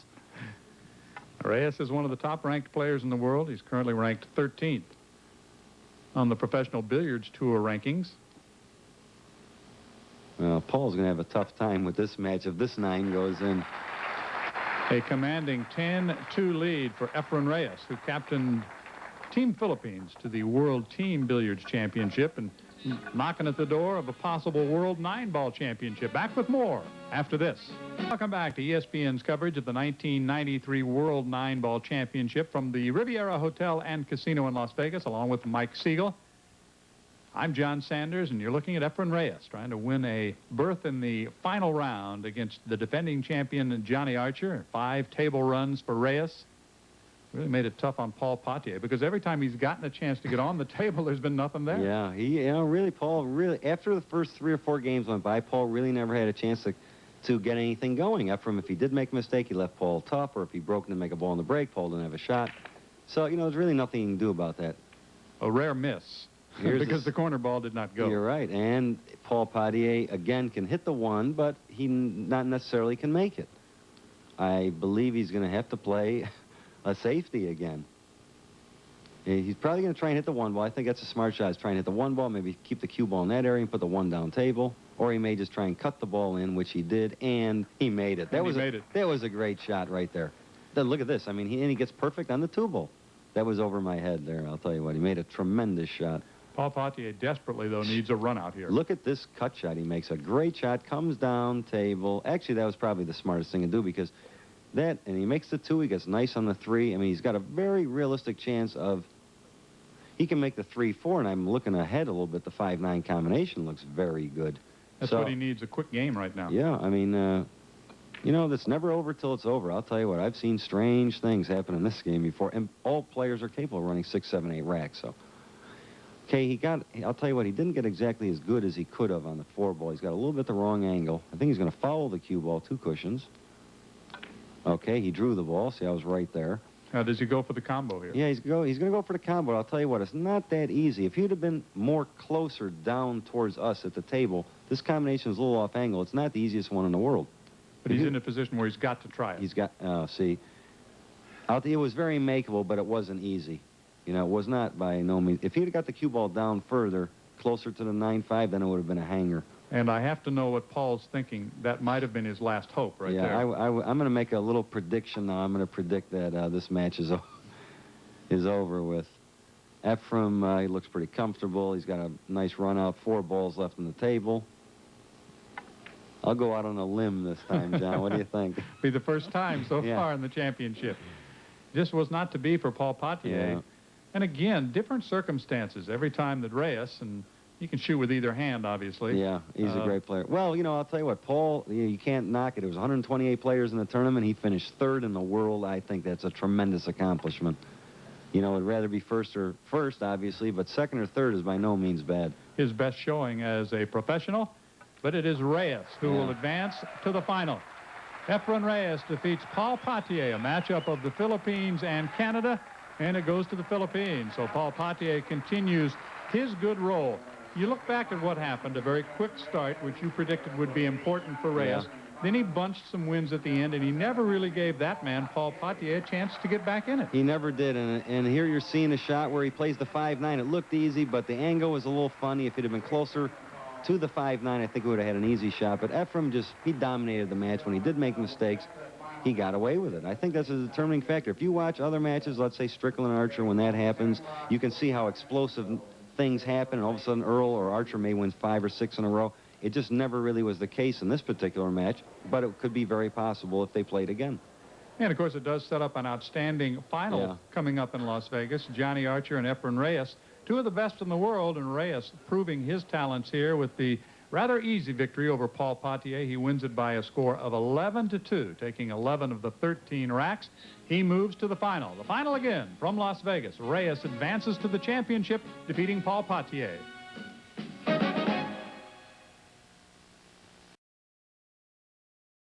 The beautiful Riviera Hotel and Casino on the Strip in Las Vegas, Nevada. It's the final round of the 1993 World 9-Ball Championship.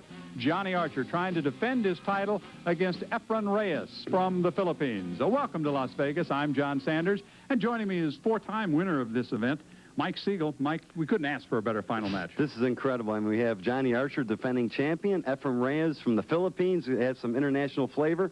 Tremendous match. A lot of following here for Johnny Archer. He's the defending champion. Yeah. Does that make him the favorite? Well, it could be. He could be a little bit more nervous because he is defending champion. He'd like to win it twice in a row, so we'll have to see what happens. How about Reyes coming in after the easy win in the semifinal? Yeah, he took care of his opponent. I think both players are really keyed up. They both won a match. That's really big.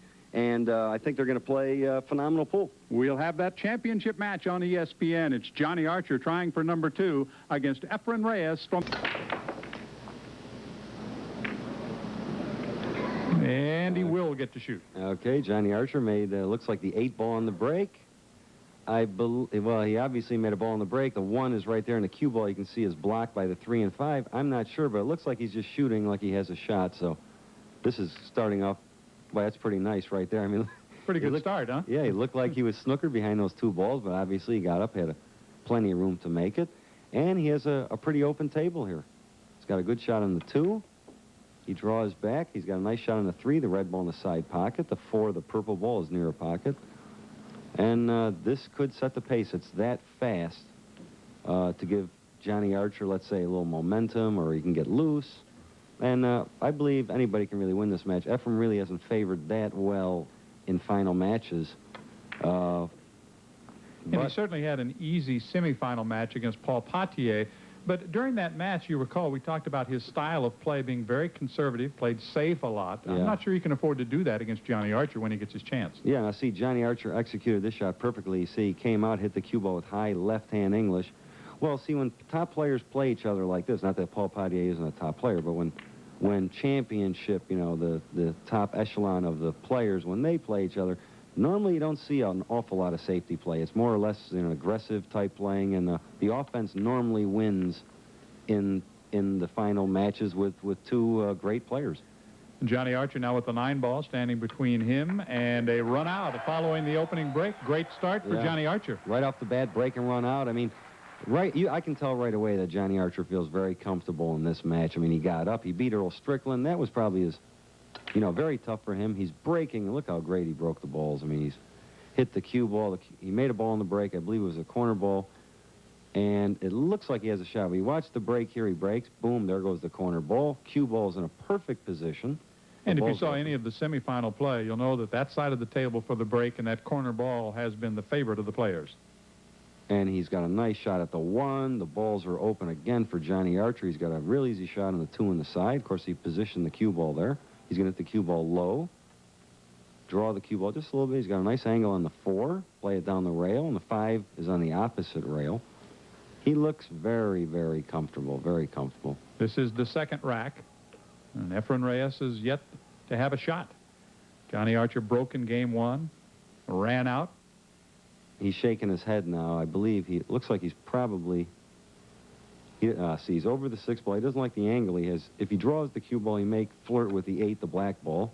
Okay, now what he elected to do is draw what we call above the 8 and play the 6 actually in the side pocket as opposed to playing it in a corner pocket, which was very smart. Now he'll have to work into position for the 7 ball. He's absolutely perfect. He plays a 6, has a right angle for the 7. When you watch a guy that's really playing well, they always have the right angle on the ball, so the game obviously just looks so easy. I mean, let's say in this shot, if he has the wrong angle, he has to go way up table, come back, but everything is just so perfect, it looks like an easy game. Trying to break and run for the 2nd straight rack. Johnny Archer, the defending world 9-ball champion, and he quickly takes a 2-0 lead. Johnny Archer with another fast start out of the gate here in Las Vegas. The defending champion has the lead. The very successful year for the Pro Billiards Tour, capped by this World 9-Ball Championship. Yeah, it surely has been. This is probably the toughest field I've ever seen. 111 players from around the world. It's got international flavor to it. And the Pro Tour has really only been in existence for about 2.5 years now. And this is the first World Championship that's actually produced and financed by the Pro Tour. So we've really come a long way in the last couple of years. That's a lot of thanks to Don Mackey.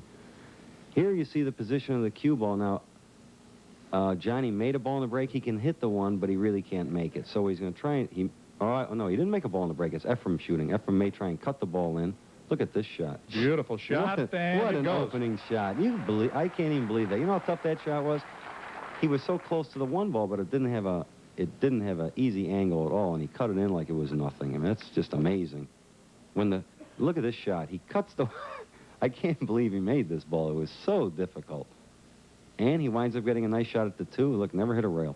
And he simply cleared the other ball out of the way so he could get the 2. Now looks at the 3 down in the far corner.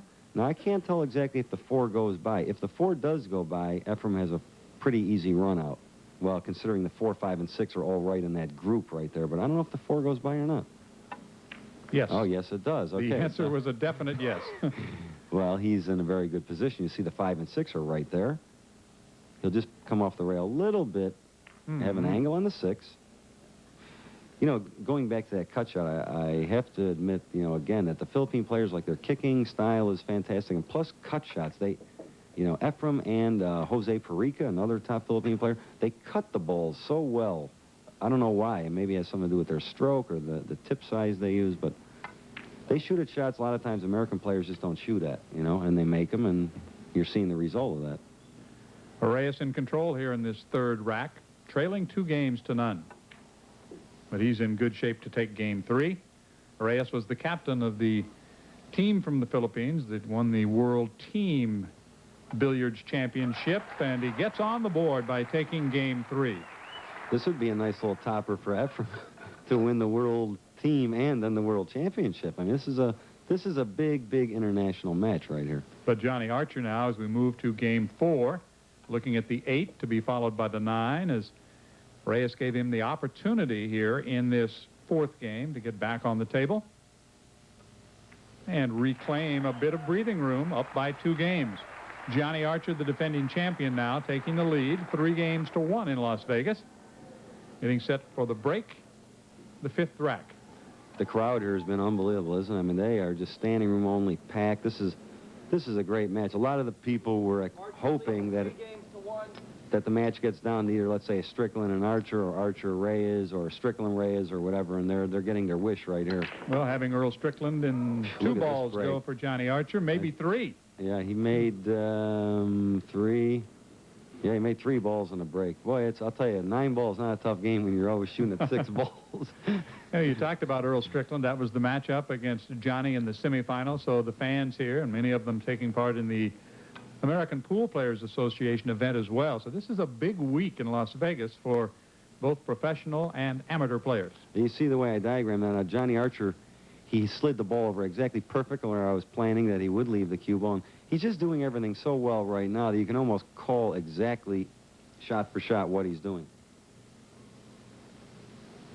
Here he's going to put, now I'll tell you what, this is not an easy layout. Now, I kind of overlooked this in the beginning. The 6, 7, and 8 are all on rails. If he gets straight on any of the balls, meaning the 7 or the 8, he won't be able to run out. Now, he made a great shot. He hit the 6 with high left-hand English, but watch what happens. Okay, now he can make the 7. He's got a good shot on the 7, but his speed was a little bit too fast. And he's dead straight on the 7. There's no angle. He must play for a bank on the 8 ball. If he had a little angle, a little bit more angle, he could play the 7, come out in the center of the table or close to the rail for the 8. But he automatically knows that instead of trying to do something crazy, make the 7, have a realistically good opportunity to bank the 8, which, to be honest with you, I'd be surprised if he misses this. The shot lays almost perfect. Johnny will size it up, and if he makes this bank of the 8, he should be able to get out. Yeah, this really isn't that tough of a shot. Oh, my God. You know what? Look at that. I can't. Well, you know what? That was really, he had a lot more angle. He hit the cue ball high, and you see it was like a trick shot that we shoot. Watch what happens here. He banks the 8 in. He banks the 8 in, and watch the cue ball. He hits it with so much stroke on a high ball follow that the cue ball actually hugs the rail and scratches. I don't think he was even thinking that would happen. And that made it 3-2. Reyes with a gift, thanks to the scratch on the 8 ball by Johnny Archer. So Reyes will have the break. Look at this. Oh, he made the 9 ball, didn't he? Look how fast that changes. Look at how fast this match went. 3-3. 3-3 now, as opposed to could have been 5-1 or almost out of hand. EFREN breaks. And look at this, the 9 right in the... Perfect. And, you know, another funny thing, too. Look where Efrem broke from. He didn't break from the rail. He just broke out from what we call the center of the table with a normal bridge, and boom, there goes the 9. I don't think he was even looking at the 9, but it looked at the hole, and the match is all even. Welcome back once again to the Riviera Hotel and Casino in Las Vegas. It is 3-3 in the final match of the 1993 World 9-Ball Championship. Reyes getting the 9-ball to go on the break in Game 6. Had the break in Game 7. What's he got to do now as we pick it up? Well, you can see he's got just enough room to go through the 5 and 8, and he's got the 2-ball on the side rail. Very, very tough shot. Look at this shot. That was a great shot. Boy, you know, it's so fun. That's been my worst shot lately the last couple of years, but you see it on TV, the shots look so easy. When you're looking at them, when your chin's over the cue, some of those shots look impossible. Well, you talked about the Filipino's ability on those cut shots, and he's got to go a long way now to get to the 3, but that's no problem. He made a nice shot on the 3. Now, I think he hit that a little bit. Let's see what he's looking at here. I don't know if that's the 4 or the 5 there. I don't think he hit that hard enough, or is he playing the 4 on the side? I can't tell. Yeah. He's got a lot more angle than he would like. But again, the Philippine players play these shots very well. Look at this. Boy, Beautiful cut. How well did he hit that ball? Dead Unbelievable. center. The ball just dribbled in, and the cue ball control is absolutely flawless. And that's a big asset for the Philippine players. I mean, again, their safety play and cut shots. I think they do that much better than the American players. Let's look at this shot again. He just feathers the ball in. Cue ball comes down the table with the perfect speed. People that really play the game a lot understand how difficult of a shot that was. Now here, he doesn't have as much angle as he would like. He may follow. I think he's going to follow the cue ball with a little bit of high right English, try and get off the rail. Okay, that's what he's elected to do and play the 8 in the side pocket. But this is not easy.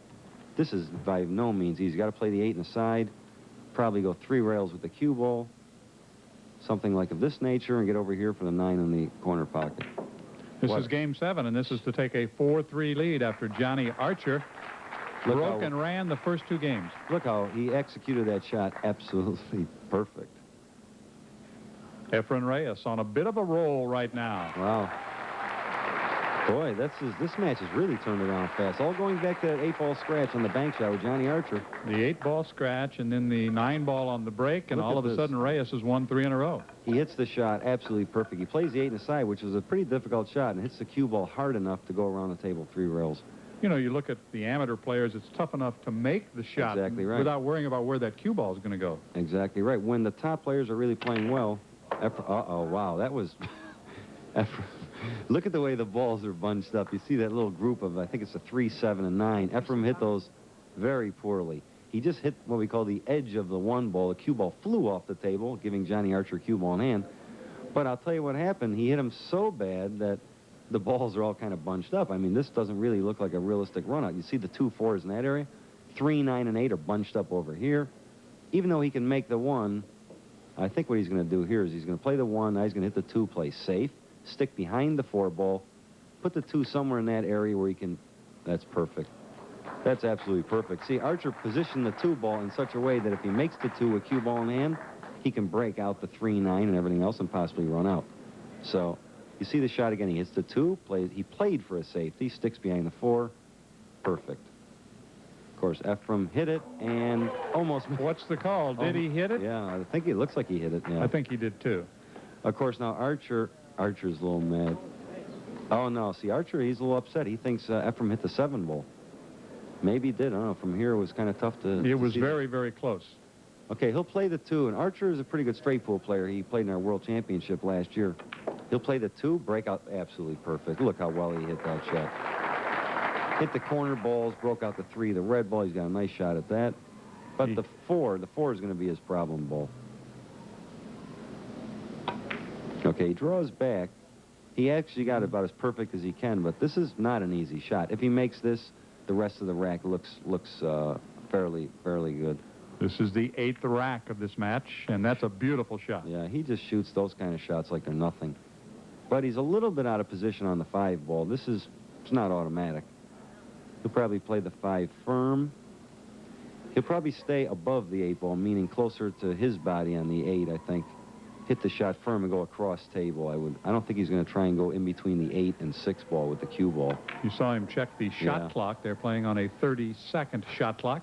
And that has something to do with this match also. Johnny is kind of getting used to it, but For the other players, it does affect their game, with the exception of maybe Earl. Earl doesn't need a shot clock. Yeah. Earl Strickland we're talking about, who lost to Johnny Archer in the semifinal. Earl, a two-time champion. Johnny Archer winning last year, going for his second world title. He's the top-ranked player right now on the tour. And the way it looks right now, it looks like he's going to tie this match up. And this looks like we got a real ball game here.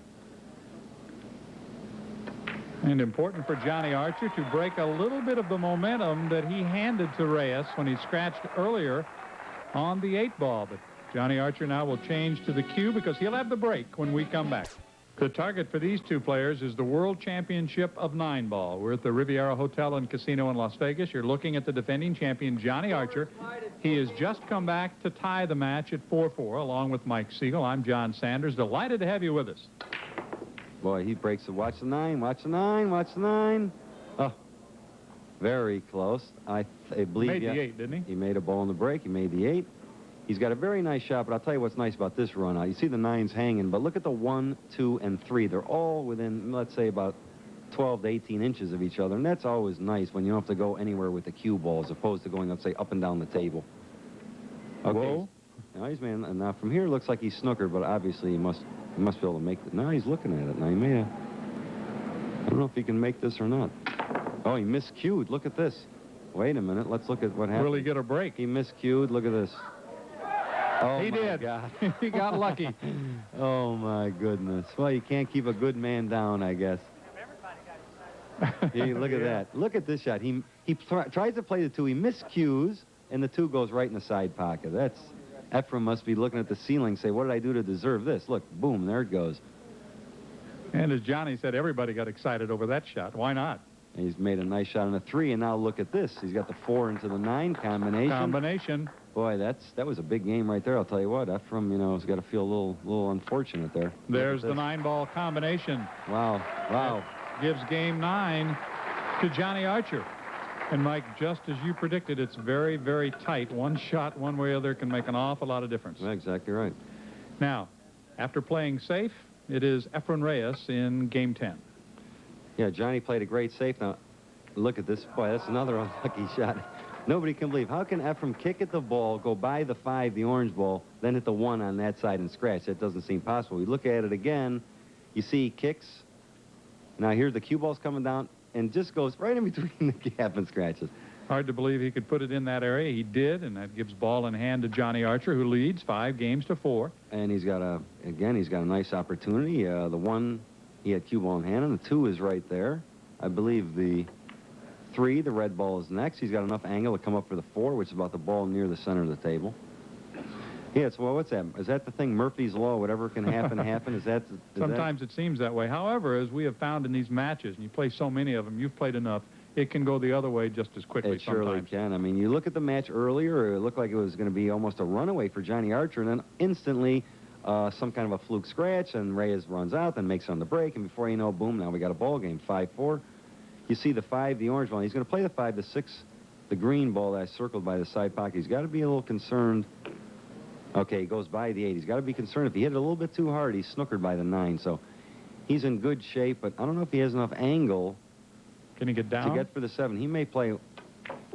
Okay, now that was a great shot. That was a little for the cameras. He hit that shot with a high left English, and he actually had the wrong angle. But the cue ball, that's similar to the shot that Johnny Archer scratched on the 8-ball when he banked it. It's a very similar. It's just a high cue ball.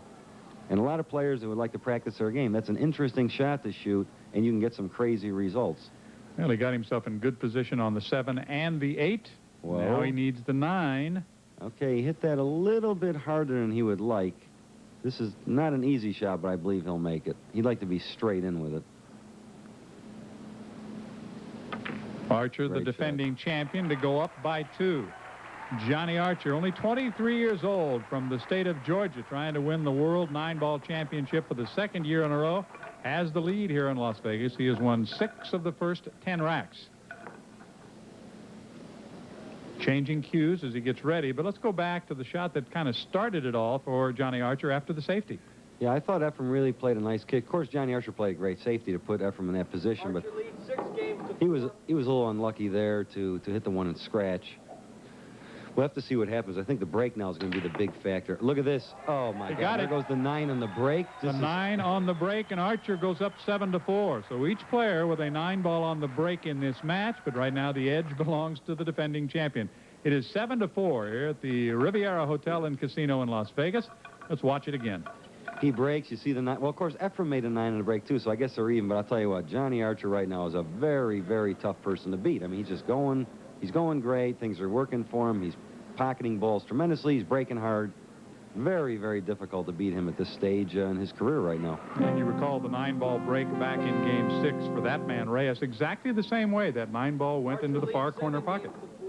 Exactly right now. EFREN, of course, this match is still a close match, but, I mean, that's a big thing. As opposed to, let's say, 6-5, now it's 7-4. That's a big difference. He got the 1 ball, I know. He got the 1, but I don't believe he has a shot on the 2. It looks like the 2 is blocked by, I believe, the 8 ball and another ball. He may be able to play the 2 rail first. Yeah, it is blocked. You can see those 3 balls are actually blocking the 2. He's going to kick to the rail and hit the 2. Now, he may play a safe, hit the ball full, and he just hit it absolutely perfect. I mean, you just can't hit He shots almost made it. any better. You just can't hit him any better. He has left EFREN not an easy, but a very makeable jump shot. But again, he hit the 2 ball and stuck the cue ball right on the rail and put the 2, you know, far away from the cue ball. That was his objective on that shot. I believe EFREN's going to curve or jump the cue ball. He curved it. And scratched. Oh, boy, that was another bad break, really. He hit it about the only way without making it. You know, the way it's gone so far for Reyes, if it wasn't for bad luck, he'd have no luck at all in this game. Exactly Every right. shot he hit does not work out. You see the 2 and 3. Now, if Johnny's really thinking, he'll play the 3 in the side pocket, and he's going to try and move that 6 I circled earlier. Okay, you see the shot? Look, EFREN just hits the point and scratches.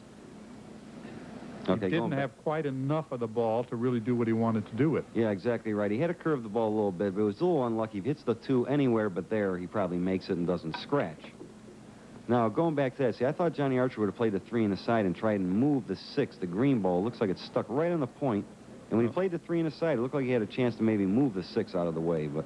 Well, he's got the 5 in that far corner pocket, but he does have to worry about the 6. Can he get back over to give himself a shot? It's in a very tough spot, and he got pretty good on it, but it's still a very tough shot from here.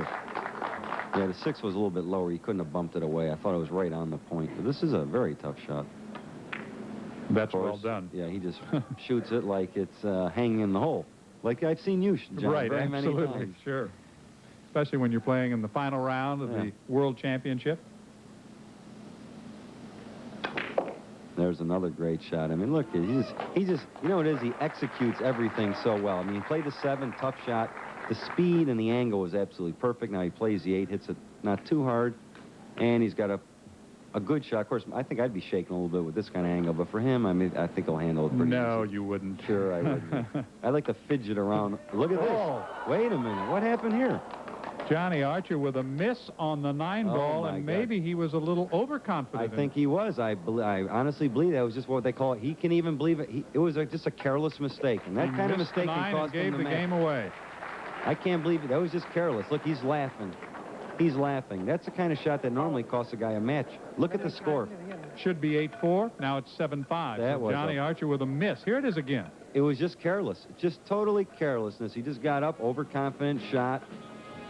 Didn't make it, so right back in the match comes EFREN Reyes. We'll go back to work in Vegas in a minute.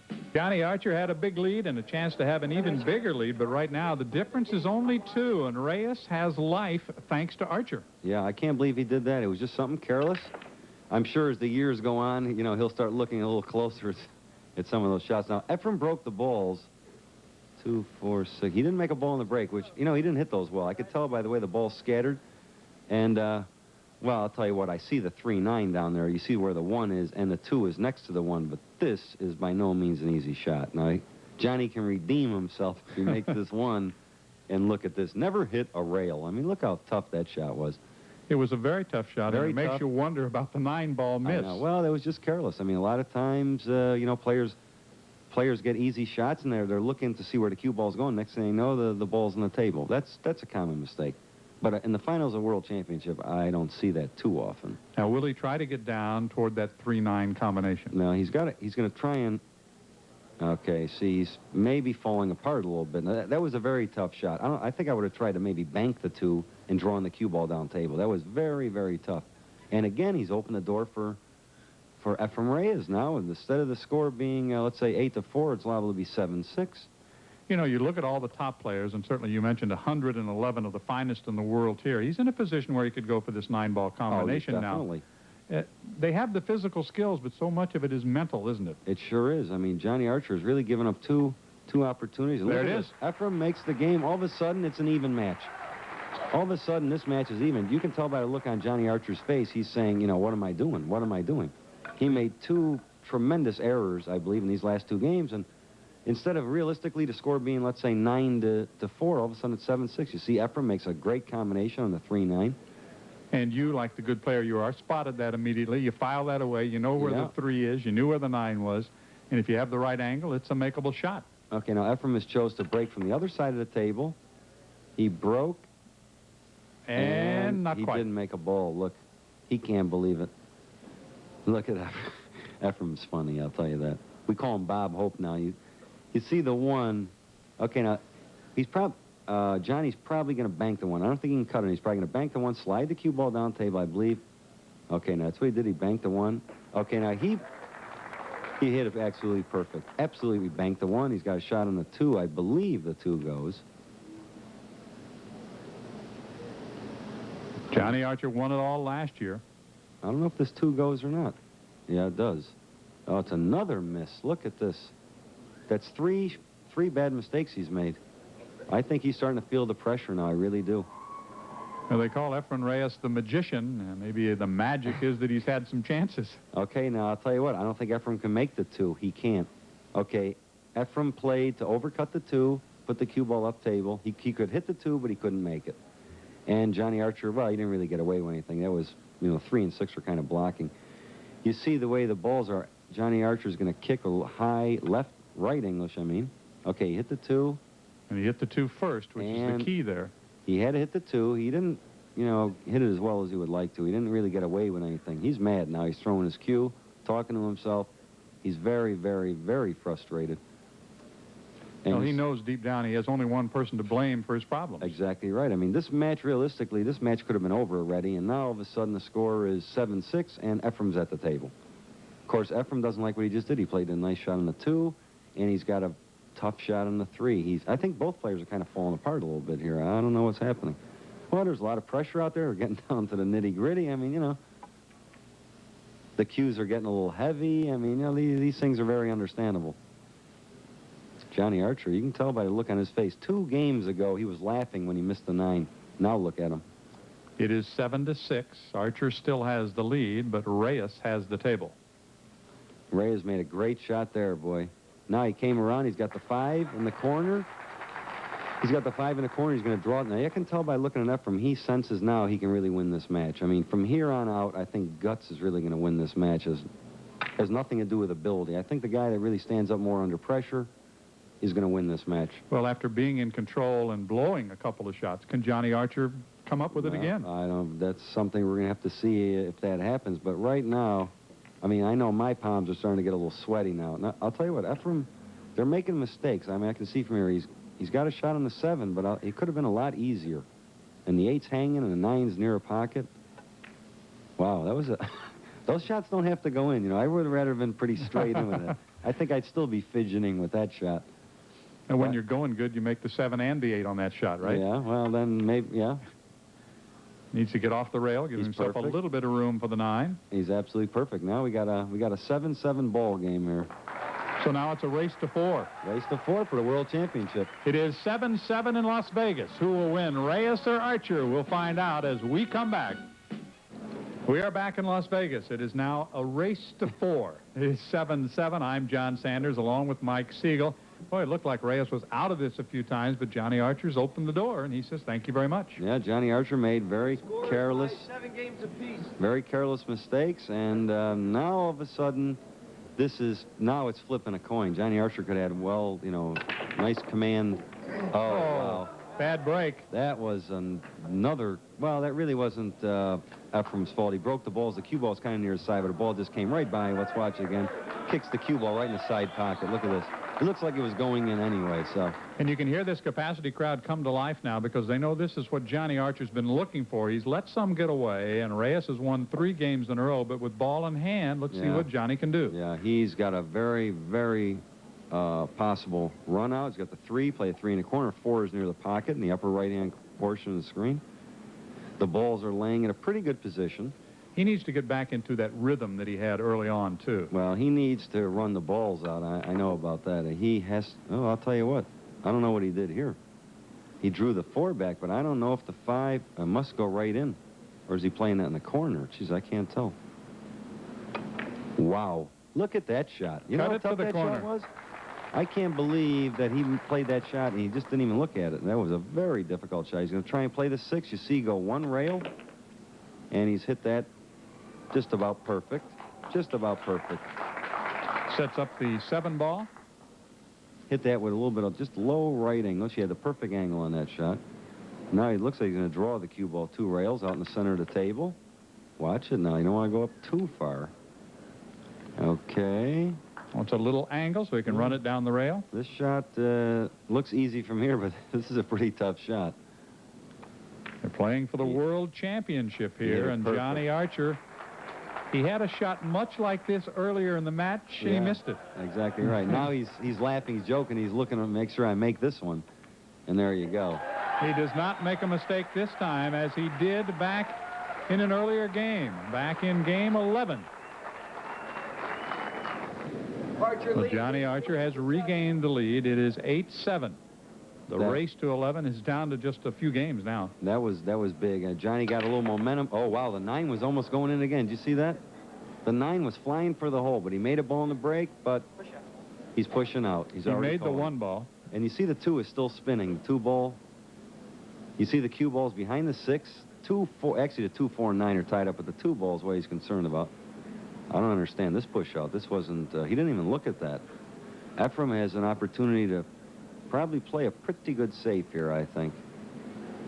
That's probably what he's probably going to hit the 2, bank it maybe up table, put the cue ball maybe behind the 5, somewhere in that area. And he's done that. I don't know if he... But he comes around the 5. Did he give him an angle? I think Johnny's got a shot. I believe he does. Or an easy, what we call... there's no such thing as an easy jump shot, but it's better than being stuck behind the 5, the orange ball, against the rail. I guess he's... No, it's straight in. He's shooting right at this ball. Look at this. Wow, that was... EFREN can't believe that. So a break for Johnny Archer, who certainly has handed Reyes several opportunities here. Now, that was a big... You see all the Philippine players are back there. There's Bustamante. Another one of the Japanese players. They're all kind of huddling back there trying to give their players support. Keep in mind that this team from the Philippines did win the World Team Championship. Another miss by Archer. Wow. I don't recall a match of this importance with these players of this ability to see so many misses. I don't know what's going on. All of a sudden, Johnny made the tough shot, was making the 2, and all he's got to do is just kind of roll this ball in. He doesn't even have to pocket with it. Again, he's opening the door. I mean, you can only open the door so many times, and all of a sudden the guy just runs out. I mean, what else can you do? Johnny's made a lot of mistakes, but then again, I mean, he's still in the match. He's ahead 8-7, but he's definitely giving EFREN chances. EFREN, looks like he's got to bank the 4. No, he missed it. Okay, the 4 couldn't go in the side, so what EFREN did was he played it was kind of a 2-way shot. If he makes the 4, he can run out, and if he doesn't make it, Johnny Archer's in a very, very difficult situation. You see the 9 is in the way. There's the 4 in the center of the table. I think you can tell we're in the 16th rack in the championship game for the world title, because EFREN is not quite as loose and relaxed as we've seen him at times. Okay, look at that shot. Get away. Get away. That's so... and EFREN just can't even believe it, even though he's not giving an expression.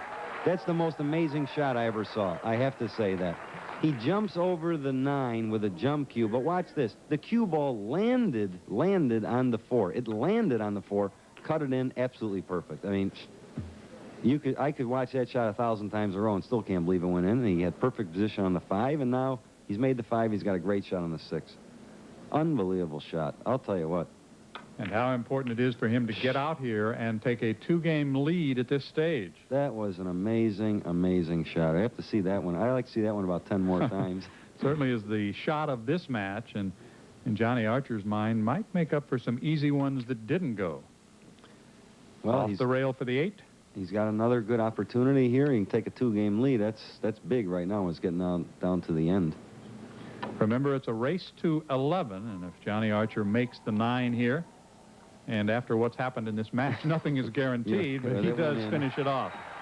9-7. Johnny Archer has resumed a bit of control in this match.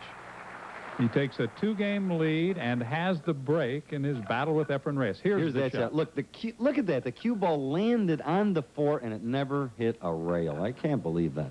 Look at this again. I could see this 20 more times and love it. That shot might make the difference. Johnny Archer leading EFREN Reyes in Las Vegas. You're looking at Johnny Archer trying to win the World 9-Ball Championship for the 2nd straight year, but it has not been easy. Off the break, he makes 1. So he will keep the table. I'm John Sanders along with Mike Siegel. This has really turned out to be a very exciting match in a funny kind of way. Yeah, it sure has. And, boy, it looked like in the beginning, I don't know what was going to happen. The match has been great all the way. It's still a very close match. You see, Johnny made a ball in the break. The 2 and he doesn't have a shot on the 2. He's elected to play a safe, which I believe is the right shot. And he's given EFREN some difficulty here at the table. This is a very big game right here. 9-7. Now you're going to 11. You don't want the guy to get to 10. 10-7 or 9-8. That is a dramatic difference. So this is probably the most important game of the match. EFREN's elected to kick. I don't know if he hit that or not. What is the ruling? The ruling is. Apparently the ruling is he hit it. He hit it. He must hit the 2 ball first. And apparently he did, because it's not, otherwise it'd be ball in hand for Johnny Archer. Okay, now he left Johnny Archer. I don't know if the 2 goes by the 4. It looks like he's going to play it in the corner. He rolls it down the corner. He made it. He made that like nothing. He's still got a tough shot on the 3. This is the shot right here. He makes this shot. He more than likely figures he's got a tremendous opportunity to make it 10-7. If he misses this is a tough shot. Very, very tough. He's got to cut it in, go back and forth with the cue ball. There's the cut. Hit it perfect. Hit it perfect. Absolutely perfect. He seems to have regained that missing stroke that he lost in the middle portion of this match. Yeah, he got a little careless, then all of a sudden he got a little nervous, missed the ball, and now he's come back. And well, again, I kind of maybe spoke a little too soon. I didn't see the 6 ball down there. He's got perfect on the 5. Looks like he's probably going to draw the cue ball. I'd probably draw the cue ball towards the side pocket. Perfect. He's got a shot on the 6 and the side. Now this is not so easy because the 8 is in the way. He can play the 6, cut the ball in. It's not that tough, but the positioning is a lot more difficult. And there's nothing that Reyes can do but watch. Okay, he's hitting it with a lot of low left English. Okay, he came up a little bit more than he would like, but all he's got to do is make the 7, go 2 rails out in the center of the table, and he'll play the 8 in the opposite pocket. The long reach for the 7 ball. And 2 rails. Okay, now the 8's a little bit tougher than he would like again. And he's looking at everything. I'm sure his cue is getting very heavy. Well, when you're in the final round of the World Championship, I think all of them are a little tougher than you wanted. He's seen this shot a few times, hasn't he? He sure has. He made a good shot on the 8. That was a very tough shot. Here's the 9. No mistake this time. 10-7. Johnny Archer is 1 game away from repeating as the World 9-Ball Champion. This is a great turn for him to win. Probably the toughest field ever. Oh, the 9 was almost going. He made the 1, 2. So there's the way the table sits for Johnny Archer. If he can get out, he'll be the champion. You see the 3 and 4. He made the 1 and 2. The 3, 4, and 5 are all in very good positions. Right now, he can set his own destiny. He has the opportunity to just run out, not even let EFREN get up to the table, and the match is over. You can hear some anticipation rumbling through the crowds. You'd like to have this table, wouldn't you? I sure would, boy. I'd just like to be up there right now. That's, But he's got a very good opportunity to run out, I guarantee. I've been here many, many times before, and I know his heart's going 100 miles an hour right now. This is the way it started for Johnny Archer. He broke and ran in games 1 and 2. If he can break and run out in this one, he'll be the champion for 1993.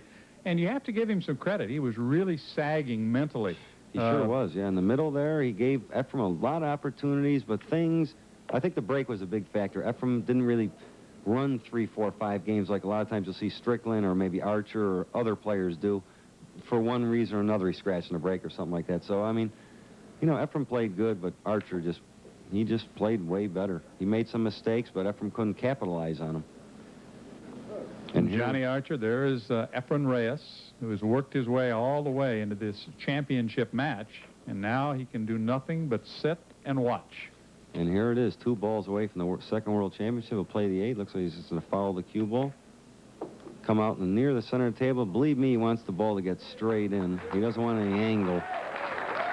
And this is for the World Championship of 9-ball in 1993. Johnny Archer. That will do it. How do you like that? What a match he won. What a match for the second time in a row. That was fantastic. Johnny Archer is the 1993 World 9-ball champion. And he can look back. There is his new bride to greet him. She is very happy. That's the second World Championship she's been to, and he won both of them. Congratulations to Johnny Archer. I know he'll tell you after it was over, he made enough mistakes to last a lifetime and still won the match. Well, he got careless in the middle there, and I'll tell you, Ephraim just couldn't take advantage of it. But I'll tell you what, Johnny played great, even though he made some mistakes. Ephraim's got to be a little sick because he's come in second many times, and we'll have to see what happens. Johnny Archer wins it 11-7 over EFREN Reyes. Welcome back once again to the Riviera Hotel and Casino here in Las Vegas, where Johnny Archer has just won his second consecutive World 9-ball championship. And I'm joined now by Marty Gross, who's the Vice President of Marketing here at the Riviera. Great week, great tournament. Well, it sure has been, and we at the Riviera are so delighted to host the Pro Billiards Tour and the World 9 Championship, and Johnny Archer again to succeed as champion. Again, we're very delighted and looking forward to hosting it again in 1994. Well, Marty, we want to say a special thank you to you and your staff for all your hospitality. We've certainly enjoyed ourselves here at the Riviera. Well, thank you, ESPN, as well. All righty. Now we turn to the champion, Johnny Archer, getting to be old hat. 2 in a row. How does it feel? Well, it feels great. You know, I'd be crazy to say it didn't. What about the experience factor when you got down to the final rounds, having won it last year to come back and do it again? Well, I had a little more experience this year than I did last year because I won it last year. But I was still nervous, so it really didn't come easy. What were you thinking as it built up and as you got closer and closer to the final round? How do you steady your nerves when you get into those late rounds? Well, I kind of used the crowd in my favor. I felt a lot of energy from the crowd, and I was very nervous, and it kind of just built me up for the excitement. 2 in a row. What's next? Well, I guess I'm always looking for the three-peat like the Bulls, but, you know, I'm going to give it all I can. I'll tell you one thing. Don't look for Johnny Archer to retire as he tries for 3 straight. He has won 2 consecutive World 9-ball championships, 11-7 over EFREN Reyes. Johnny Archer got off to the fast start. He broke and ran on the first 2 games. Then he had to regroup at the end. Here's the final and clinching shot as he won the last 4 games and the World Championship. Yeah, he started out like a ball on fire, and all of a sudden things happened. And next thing you know, the score's 7-7, and Ephraim really couldn't capitalize it on the mistakes that Johnny made, but all of a sudden, Johnny just went through him like he was standing still. He wins 4 in a row. You know, when you're playing that well and things are going good, you're 23 with the eye of the tiger, good things happen to you.